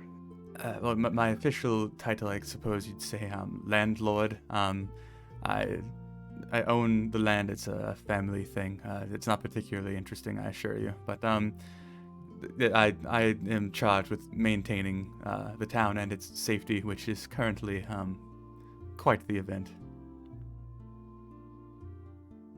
Well, let's suppose start with what you can tell us about that. That's as much information as you can give would be ideal. Well, yeah, How you all often? just came off the road, right? I could get you some drinks and allow you to sit so we may discuss. I kind of look to the party to gauge. I mean, I assume I know Sven's answer, but but yeah, I'll turn back. That would be appreciated. Thank you. I think I still have the kitchen set up.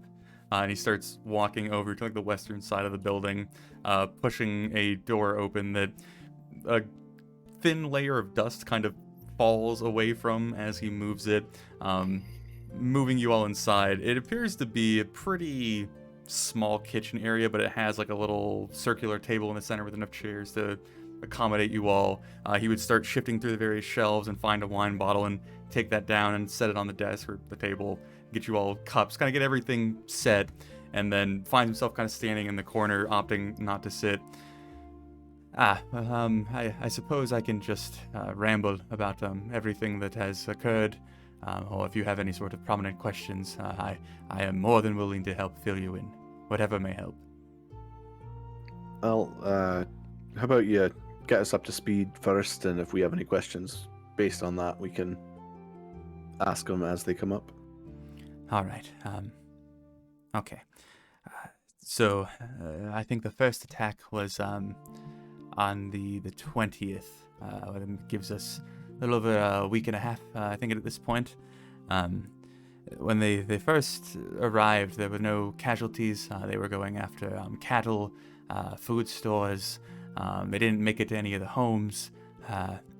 And several days after their first arrival, they torched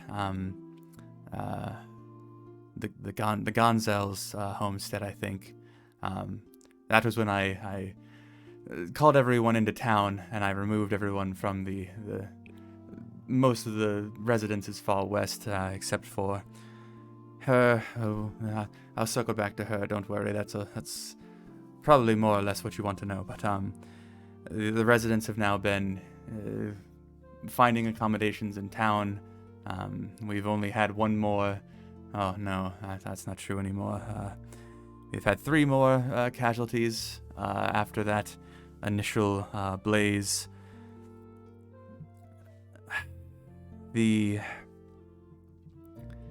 he kind of like pauses, and he's like clearly almost kind of lost in the situation himself, having to try and remember or juggle all the different things. After a little bit of sorting his own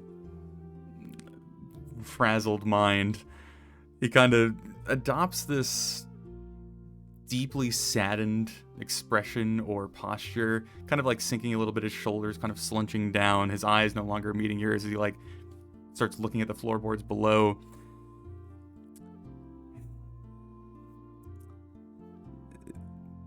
You will probably want to speak to young Ava. She is the one who claimed that she saw a dragon with no wings, I think is what she told me. Though she is in a bit of a position, I guess you can say. Her father, our very dear Adun, he was, I guess you could call him our town guard. You're from Messidore, right? Yes. Yes. Maydun was a Green Hood there before he retired here with us, and he was serving as kind of our unofficial, I guess, policing force, I suppose. The Inveris homestead is our father's homestead off to the west. They came under assault a few days prior, where the son was taken, and the mother and father opted to stay trying to find their son, which led to the husband being slain, and Adun had to give his life to save Lensa, who is in a state after losing her husband and son. But she still resides out on her homestead. She refuses to leave, despite my best attempts to persuade her back to safety.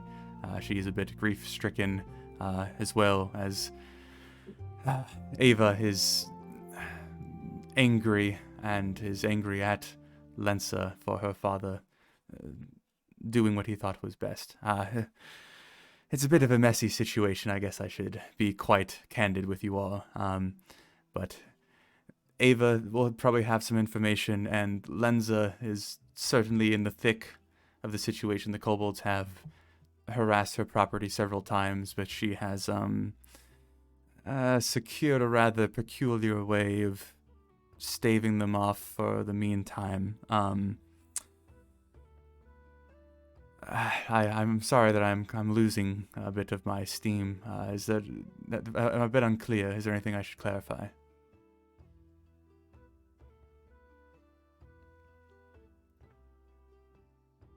I'm gonna look around at the group.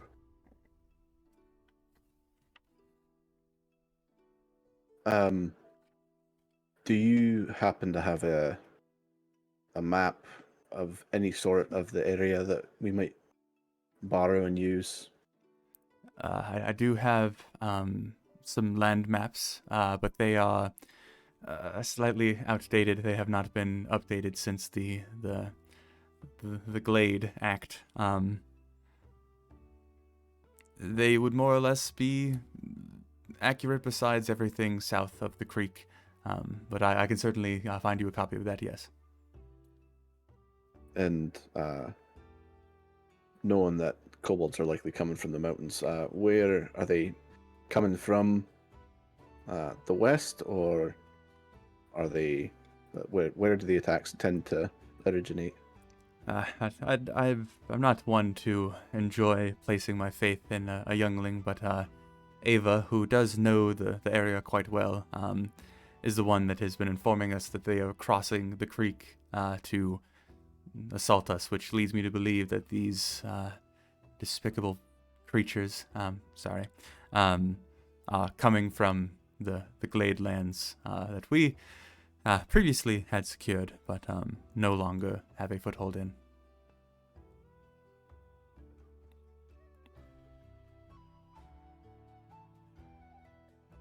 Sorry, a lot of notes. Yeah.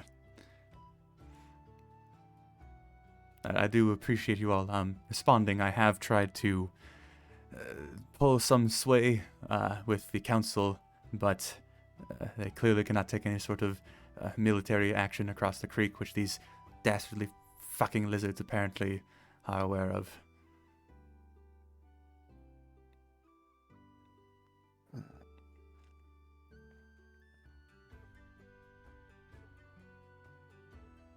Another glance to the group.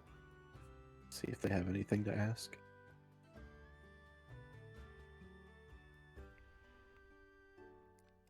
I was trying to secure some materials or potions for you all, but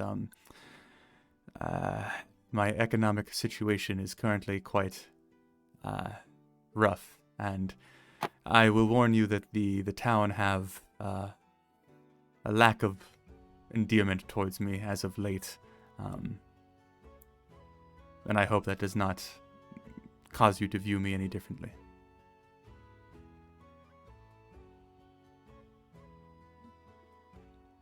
And why is that?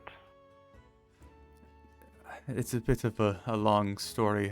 It might not be entirely relevant, but I'm happy to share it with you. I don't know if it will help with our current situation.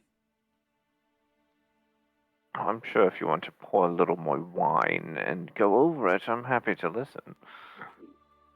Just a clearing of the throat from Braynoon No, before he moves on. You mentioned that this Lensa seems to have some way of deterring the attacks. Are there any other homesteads, any other locations that haven't been struck that seem odd or just doesn't line up? I think last time I counted, there were 6 homesteads that have been abandoned. All their occupants now here in town. We have not sent anyone out there to check on them since, due to the danger. But Lensa, he kind of like looks up and he's like, "Fred, forgive me. I'm sorry." She, on the last assault on her homestead, the kobolds that our late god had slain, she staked them to her property line and skinned them and put them on display. And that, I guess, seems to be working for the meantime.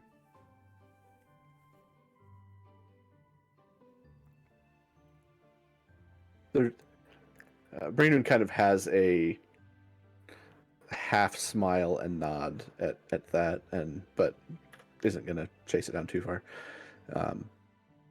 So the residents that have come into town, I assume they're all staying across the plaza there at the Fresh Spring tap. Yes, some of them are at the tavern, but other residents have opened up their homes to them, which is very, very nice of them. So for the meantime, everyone does have a roof over their head, but clearly people are not too pleased about being removed from their homes. So no one has gone out to survey those homesteads since they've been abandoned? Adun was checking on them before he stumbled upon the situation that was his undoing, I guess you can say. So I don't have any fresh reports from what he had scouted, but his daughter is very persistent about not staying safe. She's probably been out there, but will certainly not divulge it to me. Remind me, did he say how long ago Adun was killed? Probably like 2-3 days ago. I guess it's the night, so it'd be 3 days ago.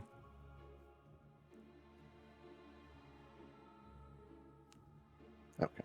If he didn't, that would have been a question I asked. Mm-hmm. So, well,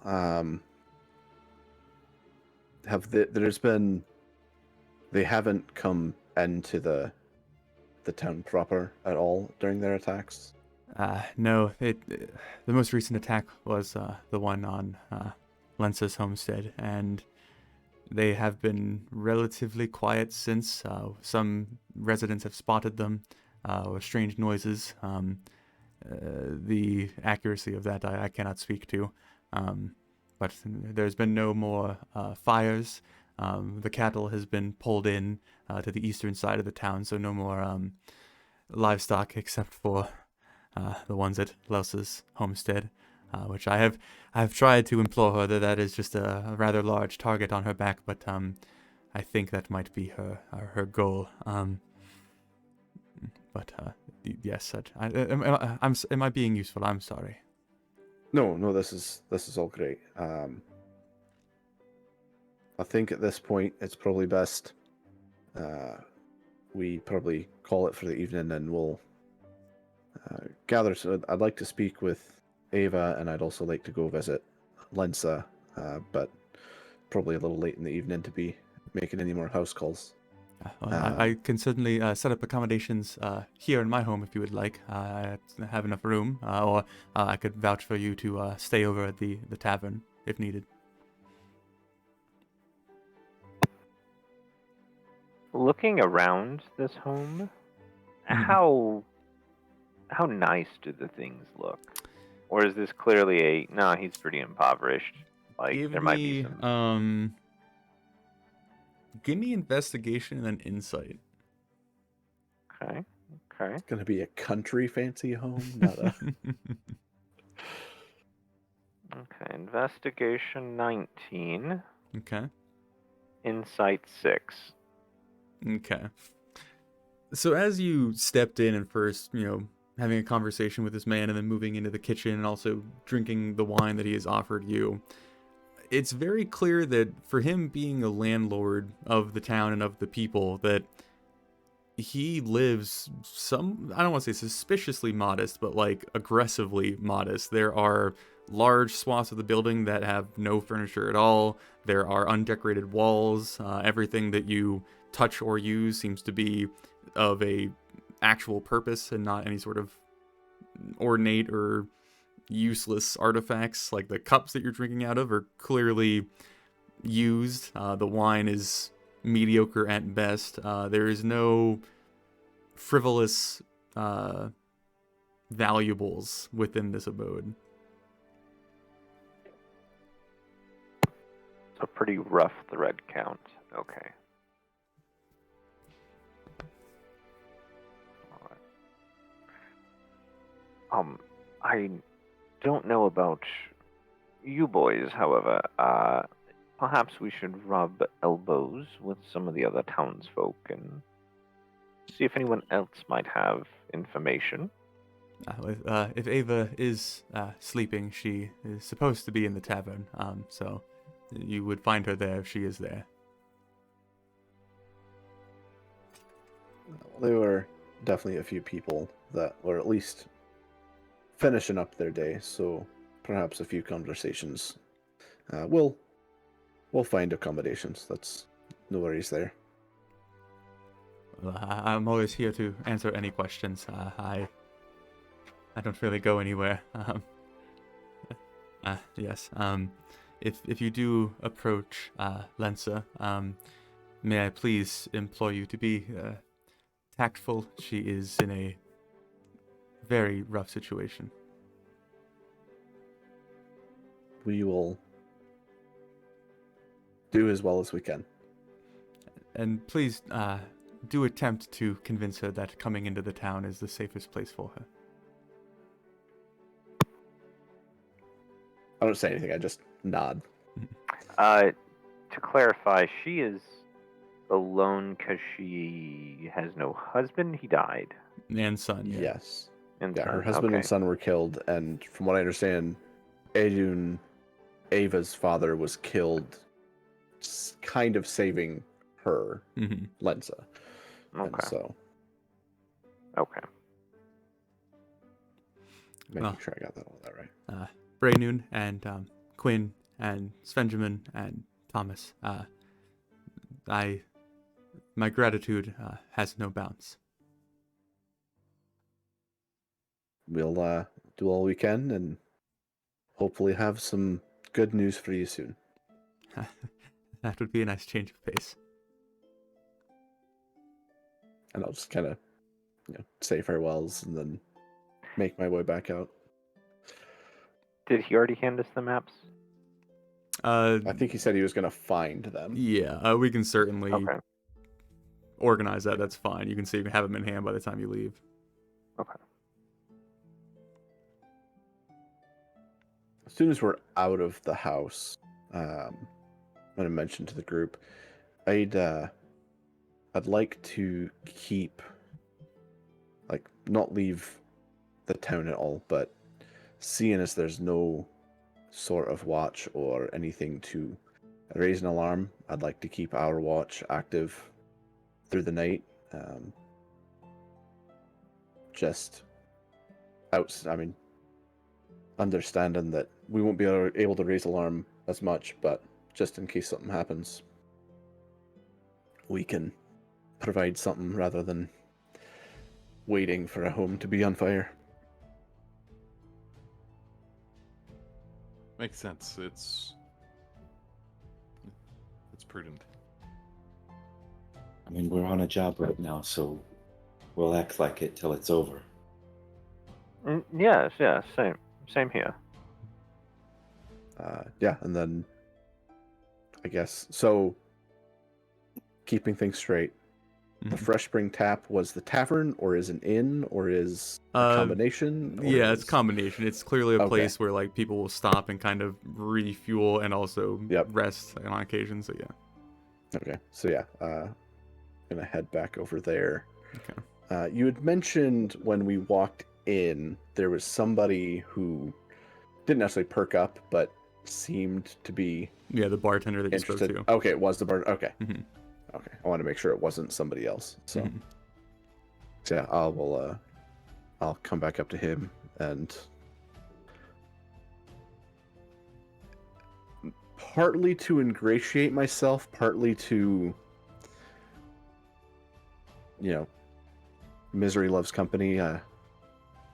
Thank you for the directions. That was an enlightening bit of conversation. Yeah, he's a bit of a fucking cunt. You wouldn't understanding that things are tight. You wouldn't happen to have a room or two available, would you? If you're trying to pay me, I'll have to decline because I pitched all my money into the reward we're giving you, so I'd just be uselessly rotating money around.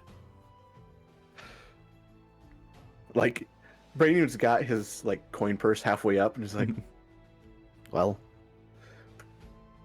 thank you, I suppose. Perhaps at the end of it, we can. Tell you what, can you write me a receipt? A receipt? How much would a room cost me for the night? A double room? Sure. 5 silver. Perfect. And I just take out a small piece of paper and write down 5 silver, blah, blah, blah. And if you could make your mark on that, please. All right. Sign it. And I'll just kind of tuck it away. Thanks. And I look around the room at the people here, and not in a hushed voice, but in a less just, are any of the folks here at the moment, any of those that have been displaced? 2 of them, all of their attention is clearly on you. You being yeah, the obviously. most interesting thing, perhaps, in a week and a half besides death. So as you look them over, they're all eyeing you. There are 3 males and 1 female. 2 of the males kind of give you a little bow of their head and a little, I guess, quirk of their eyebrow, and then a yep. Thanks. And he was mentioning that Ava's supposed to be here. I'm gonna assume, based on what he was saying, that's not the case. As you mention Ava, you would see the woman in the small group kind of and then the men all kind of look at each other, and the one had, I guess, spoken up first, kind of, she might be upstairs, but she's probably out and about at this hour. Very well. No beating around the bush. I'll kind of, without going through large boisterous fee. I will introduce us, kind of go through what information has been shared with us already, Mhm. and then just ask generally, is there anything else we should know about? And I'll actually bring the maps that we were given. Mhm. Do they have any location where the homesteads are, or are they maybe even their founding? Yeah, they're just land plots. Like there aren't even like Okay. where the houses are on those land plots, but you could assume that they're somewhere in that property. Right. But yeah. I will bring that out and ask if they can mark generally where Mhm. their plot might be, and just write a note of the family name of who's there, Mhm. and then I specifically, if anyone knows roughly where the Varys homestead is at. The first one again who had spoken up has already, kind of jotted down where his was and would kind of a little knowing nod at you mentioning her name and kind of giving you rougher directions to where that is. There is a road that more or less should lead you right there as Right. far as he can inform you. But at the end of all this, he kind of like looks you up and down, and this isn't his senior citizen, but it's certainly not a spry man. But he kind of, if you need another sword arm, I'm happy to take up a sword and defend my home. It's been a while, but I would not say no. Not judgmentally, but I just kind of want to look him like, I'm assuming at a glance he is farmer, not like not any sort of Yeah. It's, perhaps one of the things I found to be most troubling is that there seems to be no sort of watch here. So we're going to take care of that tonight, but perhaps tomorrow we can discuss setting up some sort of watch, and because the people are here, and ultimately the people matter more than buildings. Buildings can be rebuilt, but if you can help to protect the people, that does more for this community than anything. That's a good point. Fucking Adrian would have slapped our hides for that one. Okay. When you said it's been a while, where you used to be a soldier? Soldier might be giving me too much credit. Freelance wealth acquiring. Oh, kind of like us. Yes. We're mercenaries too. Yes, mercenary work. I'm Brainoon is internalizing that more as like more banditry work than mercenary work, but what was your group name? We're the Ember 4. I don't think we got to the name stage. It took us a long time too. I came up with it. Very good. Yes. All right. I'll find the men that will go on watch. Yes. yeah, we'll discuss that more in the morning. Let's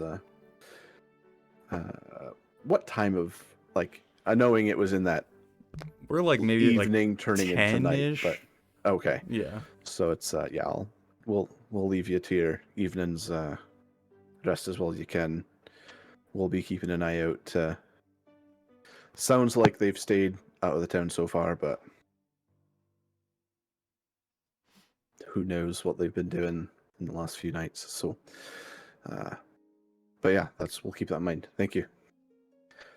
And I'm gonna go back to any chance we could get a hot meal. It's been a few days. Yeah. We certainly have plenty of meat to slaughter. So yeah, we can get you something cooked up.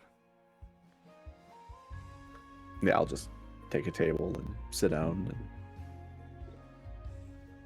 He would disappear back to whatever kitchen situation they have in this establishment. Leave you all to kind of collect yourselves at a table that you pick. That's I will, to the group, keep an eye out for this Ava lass. I suspect she'll show up at some point, and I can appreciate her gumption, for lack of a better word, but I'd prefer if she stayed safer. But likely has information more up to date than Elwar did. If I'm guessing here, I would say she probably slipped through the window. If they didn't see her leave. Quinlan, anything you might do to alert yourself or possibly us, or should she slip back in?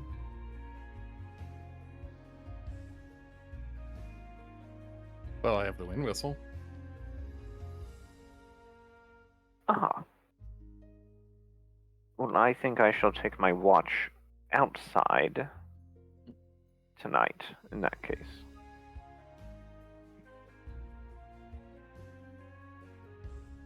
Yeah, other than that, I think call it a night.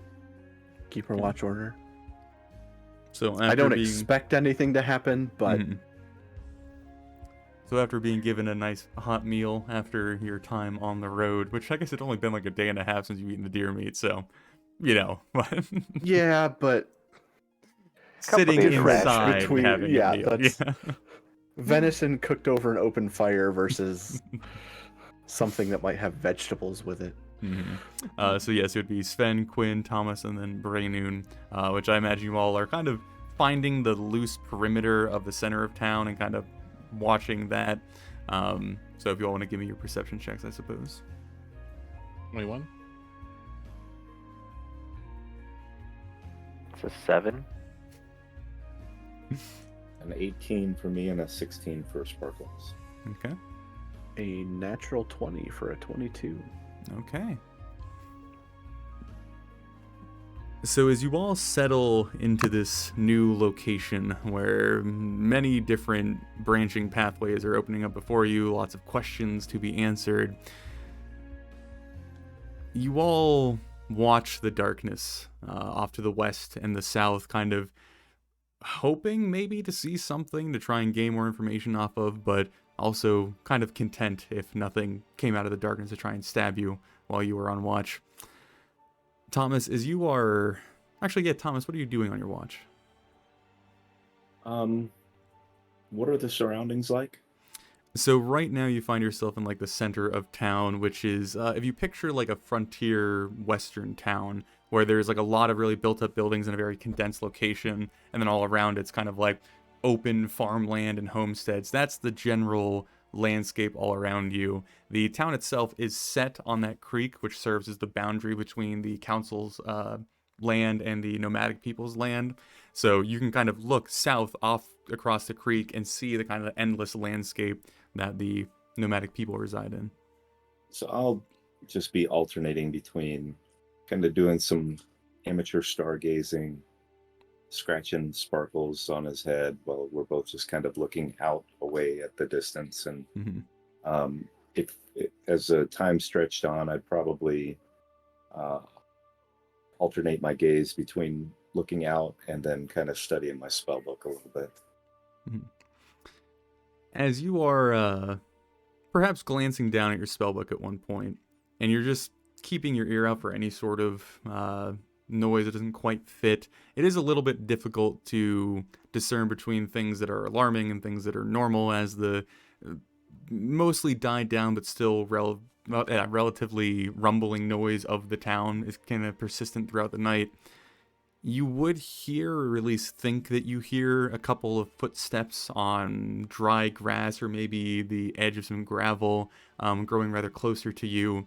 And as you kind of just do a reflexive glance to try and isolate or source the noise, peering into the darkness, you would spy a rather small humanoid figure draped in kind of green-colored clothing that you're not quick enough to identify just at the glance. The individual is holding what appears to be a pretty simple but long bow compared to its size. And there are just like the hints of eyes kind of peering out from beneath like a hood or a cloak. And as you make eye contact with it, there is a hand already kind of like resting an arrow on the string, and then a voice kind of calling out as she is, or it is, discovered. I almost thought you were one of those fucking kobolds with your... You're new here. And I almost thought you were one too. You're kind of small. So, as you speak to the individual, this smaller elven girl kind of steps into your, I guess, dark vision, or at least your clear senses. She is wearing a green garment that appears to be incredibly large for her. It's kind of been folded over multiple times and like tied off in various ways to like make it fit her smaller frame. The bow that she wields is probably a good 1.5 feet taller than she is entirely. So whenever she has to like unready it, she almost has to like slant it away from herself so it does not clip the ground. But she strides about 10, 15 feet away from you, kind of gives you a much slower up and down, and would spy Mr. Sparkles and kind of give him a bit of a curious look, like, are you here to rescue these fucking sad excuses for individuals? Well, yes, but I kind of found him to be nice. I mean, everyone's been friendly, so... They're nice, but they're fucking complacent. Okay, but I mean, that doesn't make them sad excuses, but I'm Thomas. What's your name? I'm Ava. Ava. Well, Ava, it's nice to meet you. This is Mr. Sparkles. That's a bad name. It's not... Yeah. My sister picked it. What are you? I'm a mercenary. Our group name is... No. And... What are you? Oh. I'm a tiefling.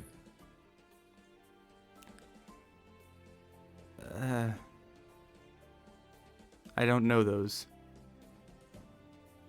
What? Oh, well, that's a good thing, because most people who know us think that we're mean and nasty, but not all of us are. Actually, most of us aren't. But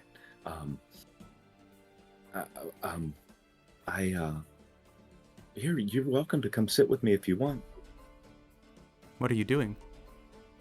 I'm keeping a watch out for dangerous things coming into the town. I'm on watch right now. You can help me. Do you want to go kill them?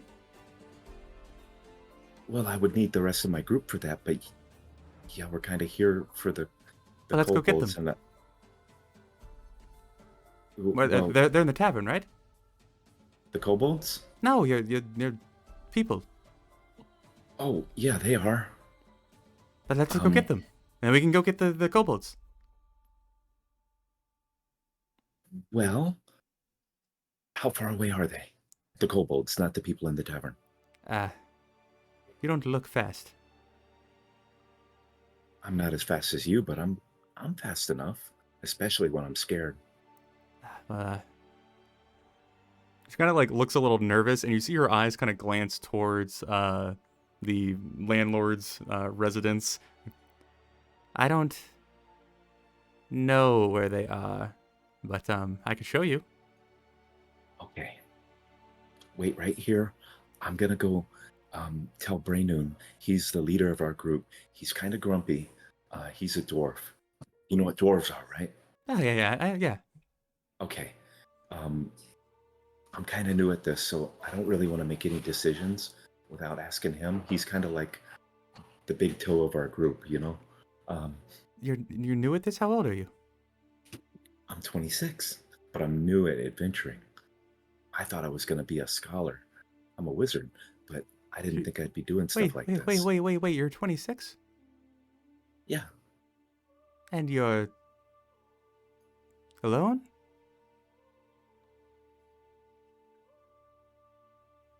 Where are your parents?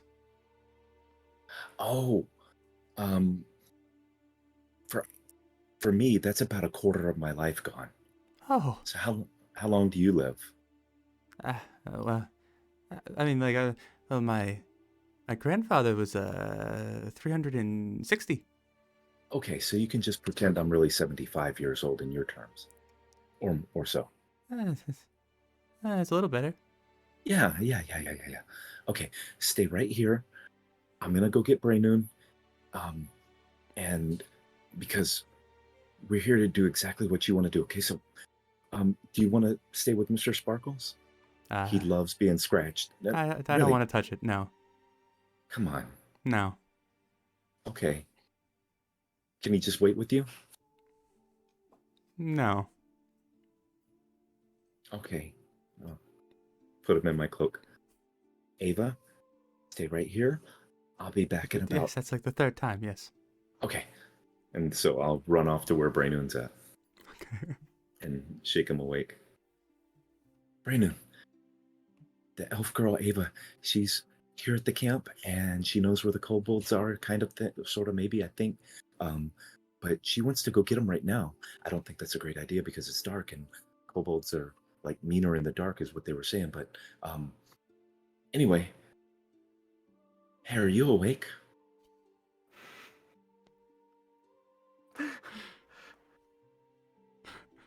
My eyes open slowly.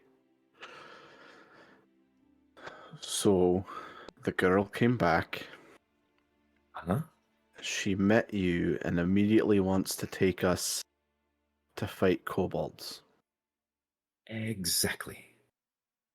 And you already think that's a bad idea. And you decided to come wake me up. Yep.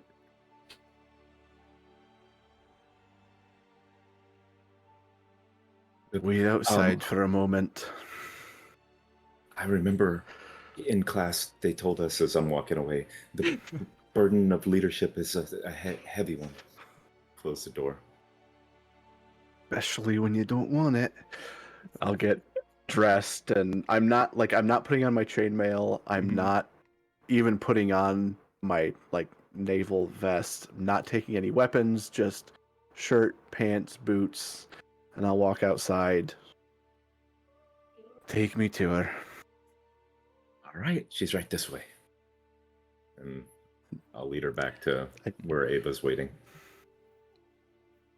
So, Brandon, as you are led back, you would spy the very similar sight of what I described to Thomas. She's more or less kind of mingling in the general area. She's kind of like sauntered off to lean up against a nearby house, but is there as you are brought to her.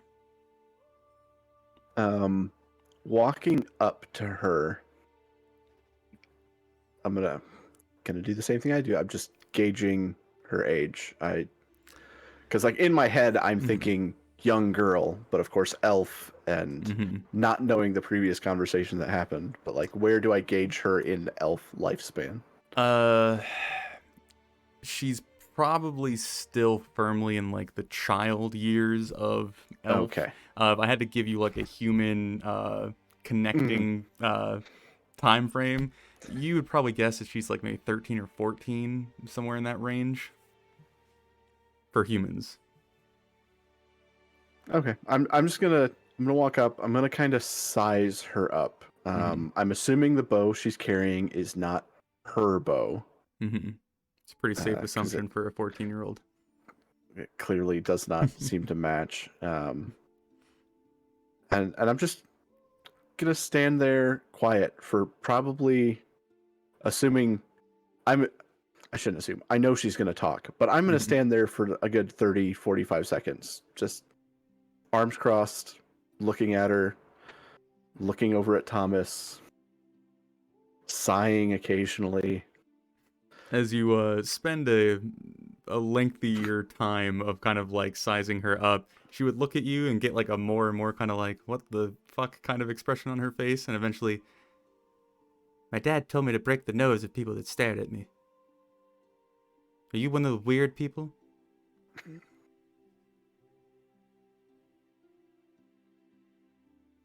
Some would say so. So Thomas was telling me that you wish to attack the kobolds tonight.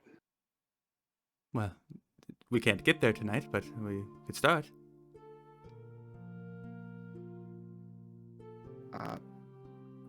And I'm gonna look at Thomas, and I'm just gonna ask him, what What's the expected outcome of rushing into a place without a plan?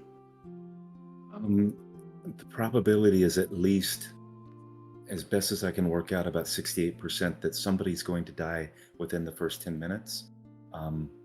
So overall, it's a bad idea. And did you tell her that? I told her that we should wait till daytime, and then I went to go get you. And I'll look back at Ava. I'm going to apologize. It's been a few days on the road. I'm tired. I'd just gotten to sleep. I understand your... No, you don't.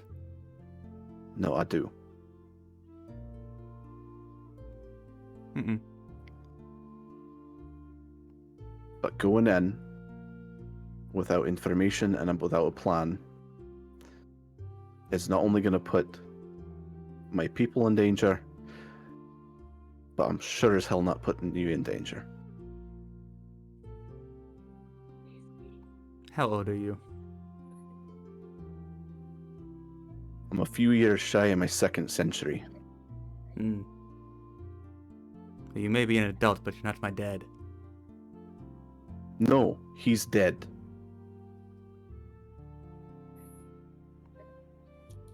And I'm pretty sure he doesn't want you dead. What he wants doesn't really fucking matter anymore. I don't believe that's true at all. I'm not trying to die, but I'm not sitting around here getting lazy. Well, I think what he's getting at is that we're here. There's two others too, and they're really powerful. And we're here for the express purpose of finding these kobolds and ridding the town of them. And we could really use your help. But what Braynoon's trying to say is that we don't want to rush into it. We want to have a good plan. And if you know where they're at, you really could help us with that. And then in Elvish, I'll kind of slip in, a little lower pitch. So, as an aside, he's grumpy, but he's really smart.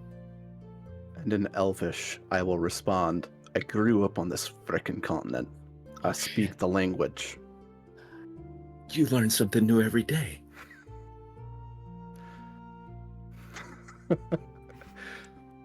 She kind of looks back and forth between you two and is clearly a little bit, I don't want to say confused, but just uncertain of how to handle the dynamic going on in front of her.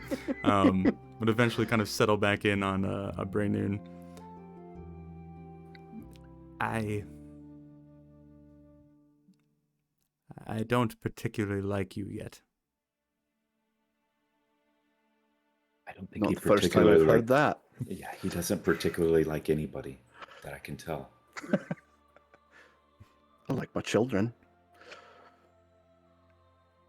How old And are I've your got kids? a daughter. The youngest is about 52. And you left? They're all on their own. They don't need me to take care of them anymore. Relatable. Explain. Go get your beauty sleep. I guess we'll do something tomorrow. You can stay here with me while I'm on watch. What is that thing? Pointing at Mr. Sparkles. Well, he's a ferret, kind of, but he's actually my familiar. And I'll snap my fingers and poof, he disappears. And then I'll snap my fingers and he reappears a little closer to her. Kind of He's magical. He really could take a lot of different forms, but this is the one he really prefers to be in. One time I made him a fish and he didn't like that at all.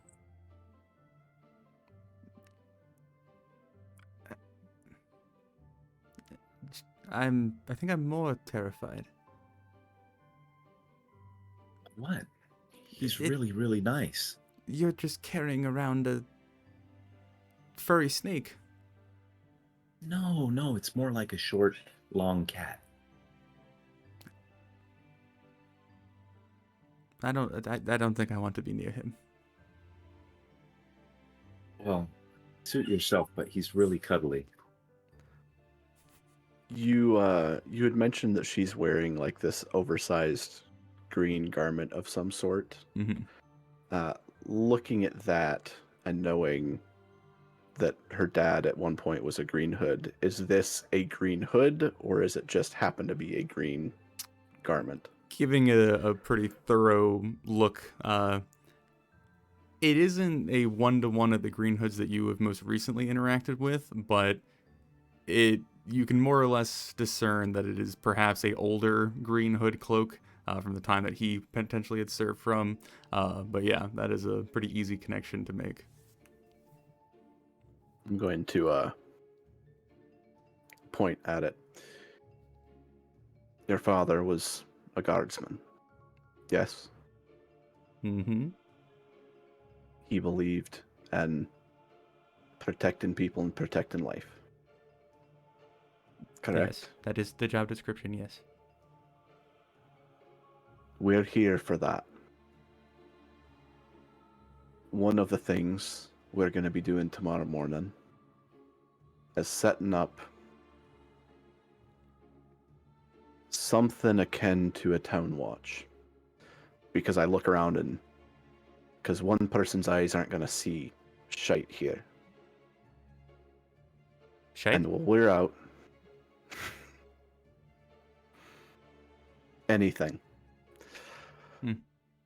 But while we're out hunting kobolds, people are going to need to be here in case they get around us, whatever it might be. What do you know about? Because of the people I met, none of them are soldiers. None of them have ever had to fight for their lives. Have you ever had to fight for your life? No. How many things have you killed with that bow? I've killed 2 of them. Impressive. They weren't very big. From my experience, kobolds aren't very big. I want to get the big one. And that's what I want to learn more about from you. As the big one. Because no one seems to believe, that you actually saw what you claimed to see. I'm not in that camp. So that's the type of information I want to make sure my group has before we head out.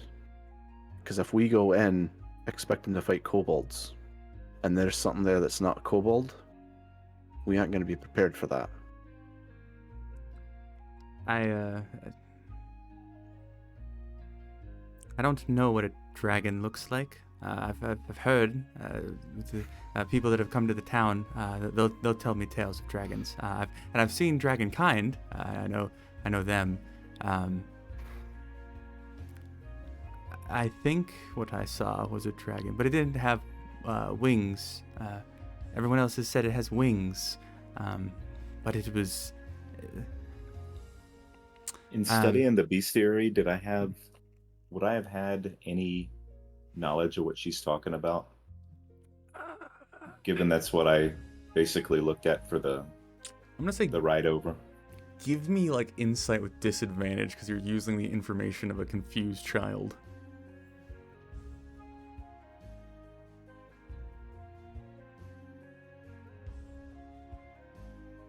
Well, that's a natural one.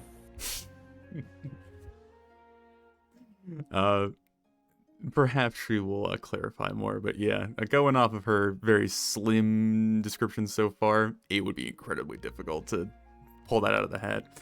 Why is everyone else rolling nat 20s? And She does glance over to one of the nearby buildings, which is more like maybe like a large granary, like used to store food for a long period of time. It's like up on stilts. It's perhaps like maybe 20 feet tall and 20, 30 feet Wait. deep. Wait a minute. I have an idea. And this might be fun. All right, so I can do this. Watch, and I'll use minor illusion, and I'll make a image of a green cloak, kind of staring away so that you don't see any facial features or anything, but an image of a green cloak from what I'd seen already, right? Mm-hmm. All right, so I can make images of things I've seen, okay? So here's what I want to do, and it's going to be kind of fun. I want to look inside your mind, and I want you to think of this dragon you saw, okay? All right, it's going to feel a little funny. All right, it's going to be a little bit cold right here. You're going to get tingles on your spine, but nothing bad's going to happen. All right? And when I tell you to, I'm going to say, think of the dragon right now. And then once I see what you're seeing, I'll make an illusion of it. Cool? Okay. All right. So I cast God,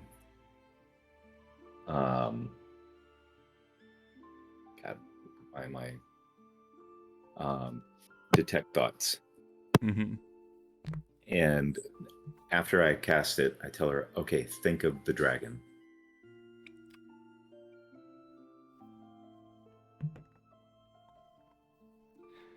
As you reach into this girl's mind, the first sensation that you get, the first emotion that you can ping off of is worry. And then once you begin to delve deeper, you kind of go through the natural process of feeling like you're almost being like submerged a bit in their subconscious, being able to kind of view the inside of their mind, almost kind of like a strange theater of some sort. And as that part begins to transition away, you then more or less find yourself behind the eyes of the young girl that you are experiencing life through for a small fragment of time. And as you are expecting to see a large, imposing creature, something that hopefully clarifies the miscommunication that is currently occurring, you instead find yourself much lower to the ground than you're used to, moving across the kind of rough, gravelly main area between this somewhat decent looking homestead off to your north and a rather large barn off to your south. There's this long flowing field of corn kind of directly in front of you, and fixated in the center of your vision is a green mound of cloth kind of crumpled on the ground, set between two large fence posts.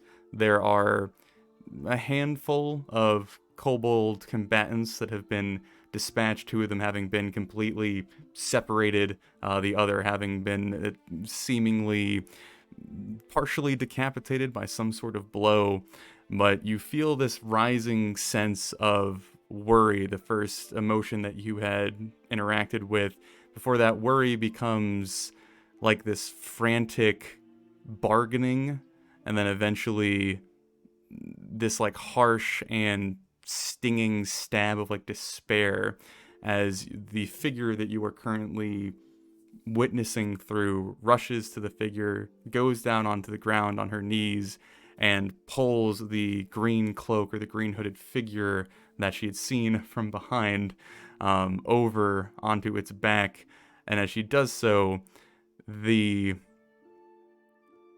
couple of feet beneath the chin of this man have been thoroughly ravaged. Large nicks and cuts and gashes in his flesh, the armor that he had worn there having been chipped and torn away until the upper half of his chest had kind of been brutalized with a variety of implements and tools. Half of a crude dagger still being stuck in one of the wounds.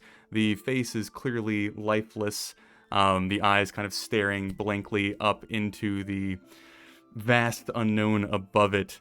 And as you are taking in this scene, you yourself feel your body kind of like convulsing, and you, for a moment, kind of worry that you've been affected by something or taken as like possessed of something, before you realize that the girl that you are embodying at this point has been deeply sobbing, is like reaching down and clutching the bloody cloth that has wrapped the figure beneath her. And the scenery around you kind of begins to fade, begin to morph, almost turning into like a melting oil painting is kind of the general description I could use. And just before you kind of feel like this bubble of focus is going to eventually isolate and stay on the man at the ground, the vision flicks up to the cornfield, kind of looking across the various stalks that block a lot of the view. But off in the distance, and clearly somewhat monstrous or mountainous, there is this lumbering, concerning creature at like the edge of the perception of this memory. It has this thick, spiked back, this scaled hide. Every time it steps, there are these large shaking vibrations that even cause like the man beneath your hands to kind of shift beneath you. Not with a great view. You would spy this. And it appears to be a large, dragoness shaped creature that appears to have 6 legs and no tail. It is perhaps maybe 20 feet tall, maybe 40 feet long, and it looks rather unfriendly. And as that image begins to stalk further and further away, it eventually escapes the, I guess, perception of the memory, as you are now being kind of gently pulled back into the current scene. Braynoon and Thomas, obviously Braynoon having have watched this kind of in real time, you would now be staring down at Ava, who has dipped her head down towards the ground, and you can clearly see like clear tears kind of going down to her nose, kind of dangling for a moment and then dropping down onto the earth as she just kind of silently kind of shakes in front of you, not quite sobbing yet, but clearly like on the brink of that emotion.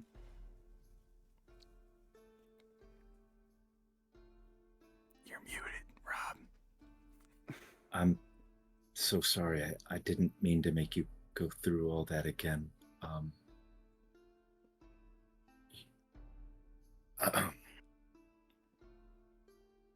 You know, your father is always going to have a special place in your heart. And the memories you have, nothing will take those away. But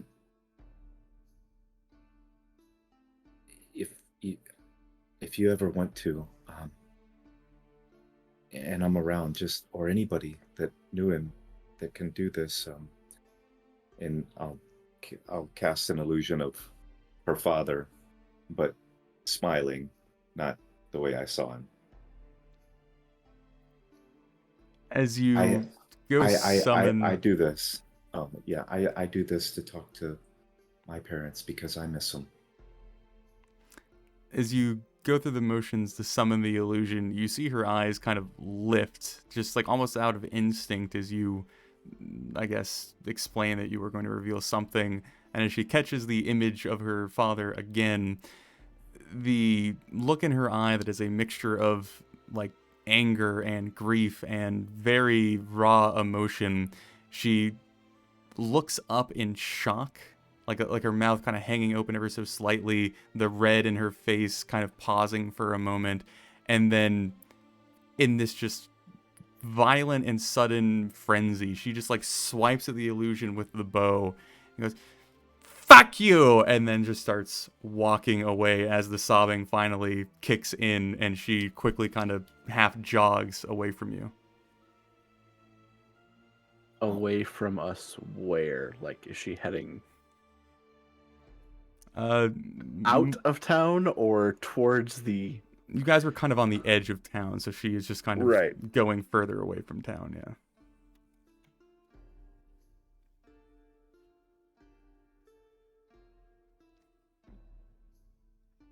Oops.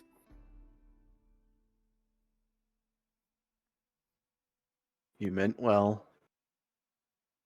Though, Yeah. as I implied when you showed me an image of my wife, it's not always what's needed at the time. I'm still learning, okay? But we can't change what's happened, and what concerns me more is whatever the hell that thing was that she saw. So did I make an illusion of that? Are we going with that you saw that? Can you make an illusion that big? I can make... No, I can't make it. I don't think I'm I can assuming make it would have been big. like... I'm imagining more of it was like a Right. real movie reel that I was Yeah. seeing, not necessarily... Scale. Yeah. But I'll explain the actual size of it. Mm-hmm. Whatever that was, I think that's like probably Obsidian League. I don't know. Remind me again, like in scale to the cornfield it was in. Mm-hmm. Where was it at? It was 20 foot tall, 40 foot long. That's right. Mm-hmm. Yeah. 6 legs, no tail. May not be a dragon as most people see him, but this is why people shouldn't dismiss the words of children.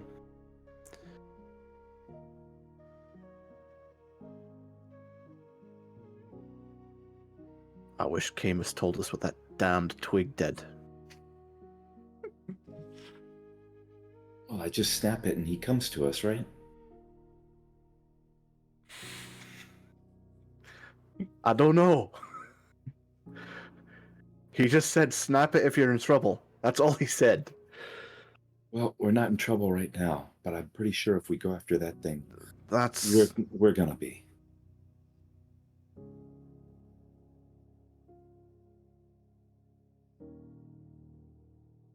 I should have asked Camus what it did specifically.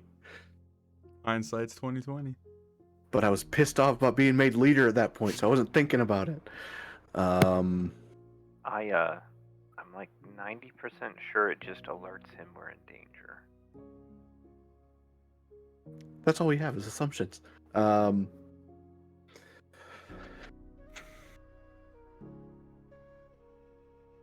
Will you be able to recreate that image in the morning? Just Yes. the image of that. We don't have to go through everything again. Oh, Yes, I mean anything I've seen or experienced, I can make an image of. good. We'll go through the night and look at it as a group. Go from there. Why don't you go back to bed? I'll finish up my watch. Will do. I'm sorry to have bothered you, but No, that's fine. It reminds me of one of my own. And there's no deterring him, so I just hope she doesn't get herself killed in the night. And I'm gonna head back to bed. spend the rest of my watch petting Mr. Sparkles, telling him it's okay. People really do like him. She's just angry. All right. I guess, is there any specifics that would occur before everyone is back up and at it? I guess Thomas and Brandon, you're the last two watches, so That's what I was just thinking. Yeah. I wouldn't have gone back to bed. I would That's have fine, sent Thomas yeah. to bed. mhm. I was like, wait. For some reason in my head he was first. I was like, that's not Yeah. right. But we could certainly say that the rest of the night goes certainly uneventful compared to what had happened, and you all could reconvene in the morning.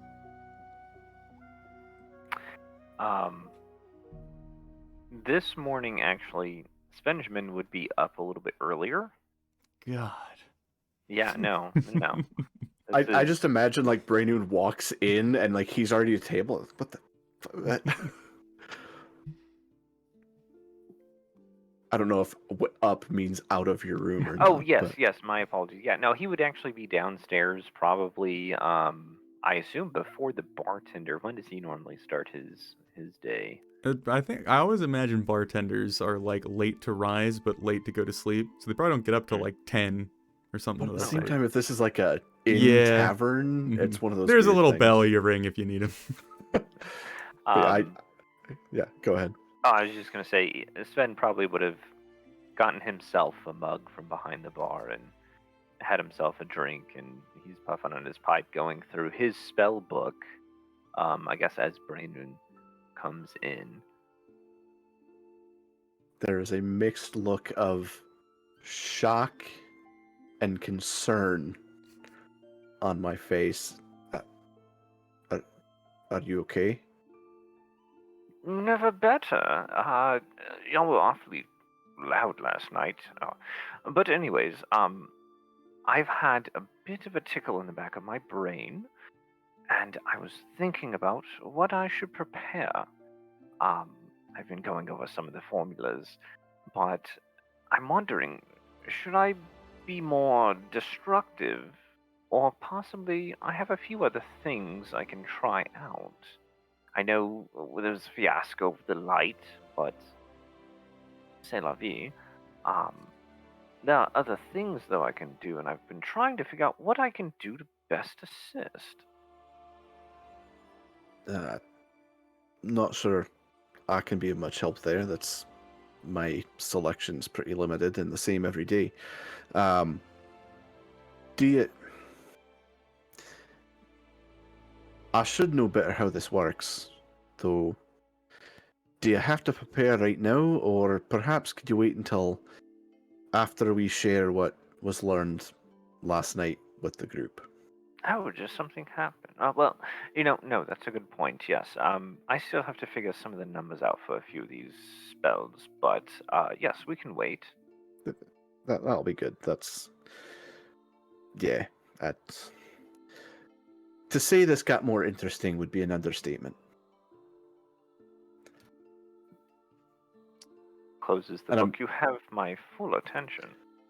We'll wait for the other two. It doesn't seem worth repeating more than once if I don't have to, and Thomas can show better than I can tell. Quinn, what would Yeah, your I'll just morning look like, kind of sir? sit down. One more time. What would your morning look like, sir? Oh. Rolling out of bed, literally, landing on the floor and banging out some push-ups. I knew it, dude. First thing, get up 4 a.m., 33 push-ups every morning. And then getting dressed and heading right down. And then Thomas, I'm assuming you find your way to your companions in the morning. Yeah. And then I guess we can say that you fill the others in on the events that had occurred throughout the night. Yeah. Recreate the illusion. Mm-hmm. Does anybody know what this is? Do I? I would have hoped the wizards would know. Yeah, so that being said, upon actually seeing it, is that something that we would have studied? You can give me history. Sven, you can give me history with advantage. Okay. I forgot to bring a second dice. Okay. That's pretty good. What is it? Am I? Dirty 20. Okay. I'm at 21. Okay. So I would say more or less both of you are kind of actively piecing the puzzle together, but in very different ways. You know, Thomas relying on his... No, sorry, 25. Okay. Thomas relying on his academic prowess and all the different books that he has just seemingly absorbed in his small, short lifetime. Sven, you are relying back on almost like your childhood years, even though you're certainly not fully grown quite yet. You're thinking back to when you were just a young little spawn, your family always praising you as the golden boy that will certainly bring their family to prominence or higher prominence, but let's see if that pans out. Sven, you remember as a child having more or less what the Dragonkind's equivalent of is a dog, which is a Drake Guard. And you have had a few Drake Guards in your lifetime. This to you appears to be a Drake Guard, but on steroids and with 2 more legs than it should have. It somewhat resembles the shape and the demeanor and the general look, but it is probably about twice or maybe 3 times the size of the ones you were familiar with. And Thomas, you would come to the same conclusion in a very different way, having a bit more of an academic knowledge, but having a lot of the same strings to pull on as Sven does. But yeah, as best as both of you can kind of manage, or at least find the closest creature to it, it would be some sort of souped up Drake Guard hybrid thing. Do we know like what the nature of its attacks are, other than with obviously its big giant mouth and claws? Depending and on what kind of, I guess, like draconic heritage the actual guard comes from, it can have effects somewhat similar to its more intelligent brethren, such as being resistant to certain effects or having a different, I guess, like maneuverability or traversal, because of whatever climate it might ascend from. That's not the word I'm looking for. So I would probably be more familiar with ones that are like fire resistant type of things. Okay. Yeah. But as far as like the other dangers to look out for, as far as either of you are aware, they really are just kind of like dragon scale covered hounds with a much deeper bite than normal hounds. It is not usual for them to breathe any sort of fire or acid. Without a tail, there isn't any sort of like stinger to worry about, or potential like wyvern poison or venom, I guess is the proper term. Yeah, as far as like the academics and history are concerned, it is just a big old beefy boy with a big old beefy mouth. And its color was what? As best as you could discern, it looks potentially like it could be black, but there is like a mix of coloration in it. Okay, because I'm trying to like compare it to dragons, but this reminds me of my old hound Draxon. A little bit extra there, but we used to raise similar ones back on the estates. Does it seem right that a pack of kobolds would have these kind of reserves? No, I would assume by the size, the kobolds are the preserves for the beast. Extra snack, if you will. So you think it might just be some kind of coincidence?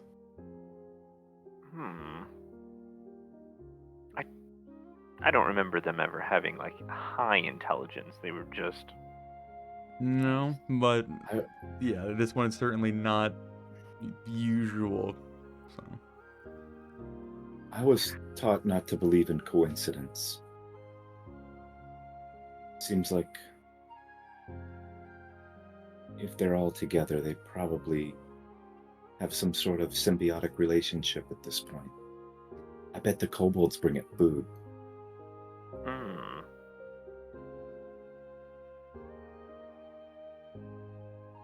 The most pressing question is, this was ranked as a bronze contract, as Ayla seemed rather apprehensive there'd be anything more draconic than a kobold here. And given how the last job went, I'm not willing to rush into this.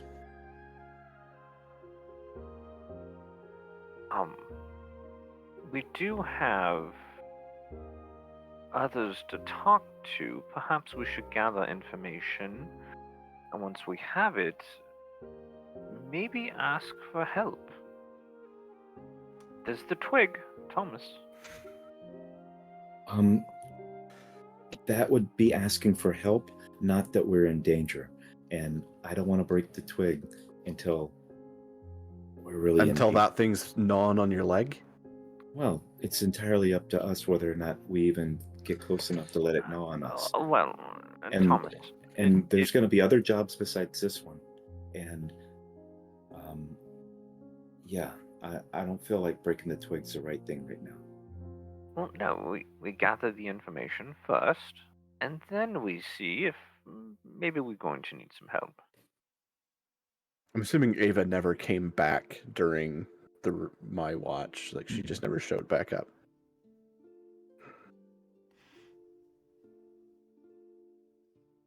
She's gonna piss me off.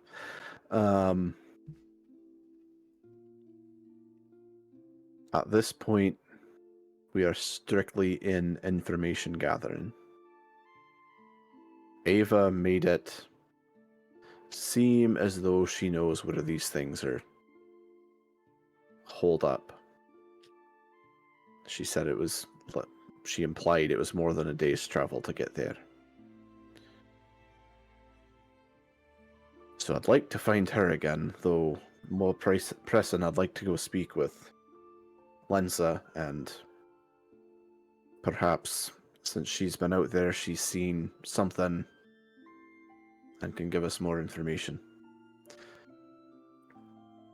But short of in defense of ourselves or the life of another, we are to not engage in any sort of combat. And if we see that thing, regardless of the situation, full retreat. As you all are listening to Braynoon speak, those of you who might be keeping an ear around you, the rather calm sound of the early morning of the town being pretty uneventful, you would begin hearing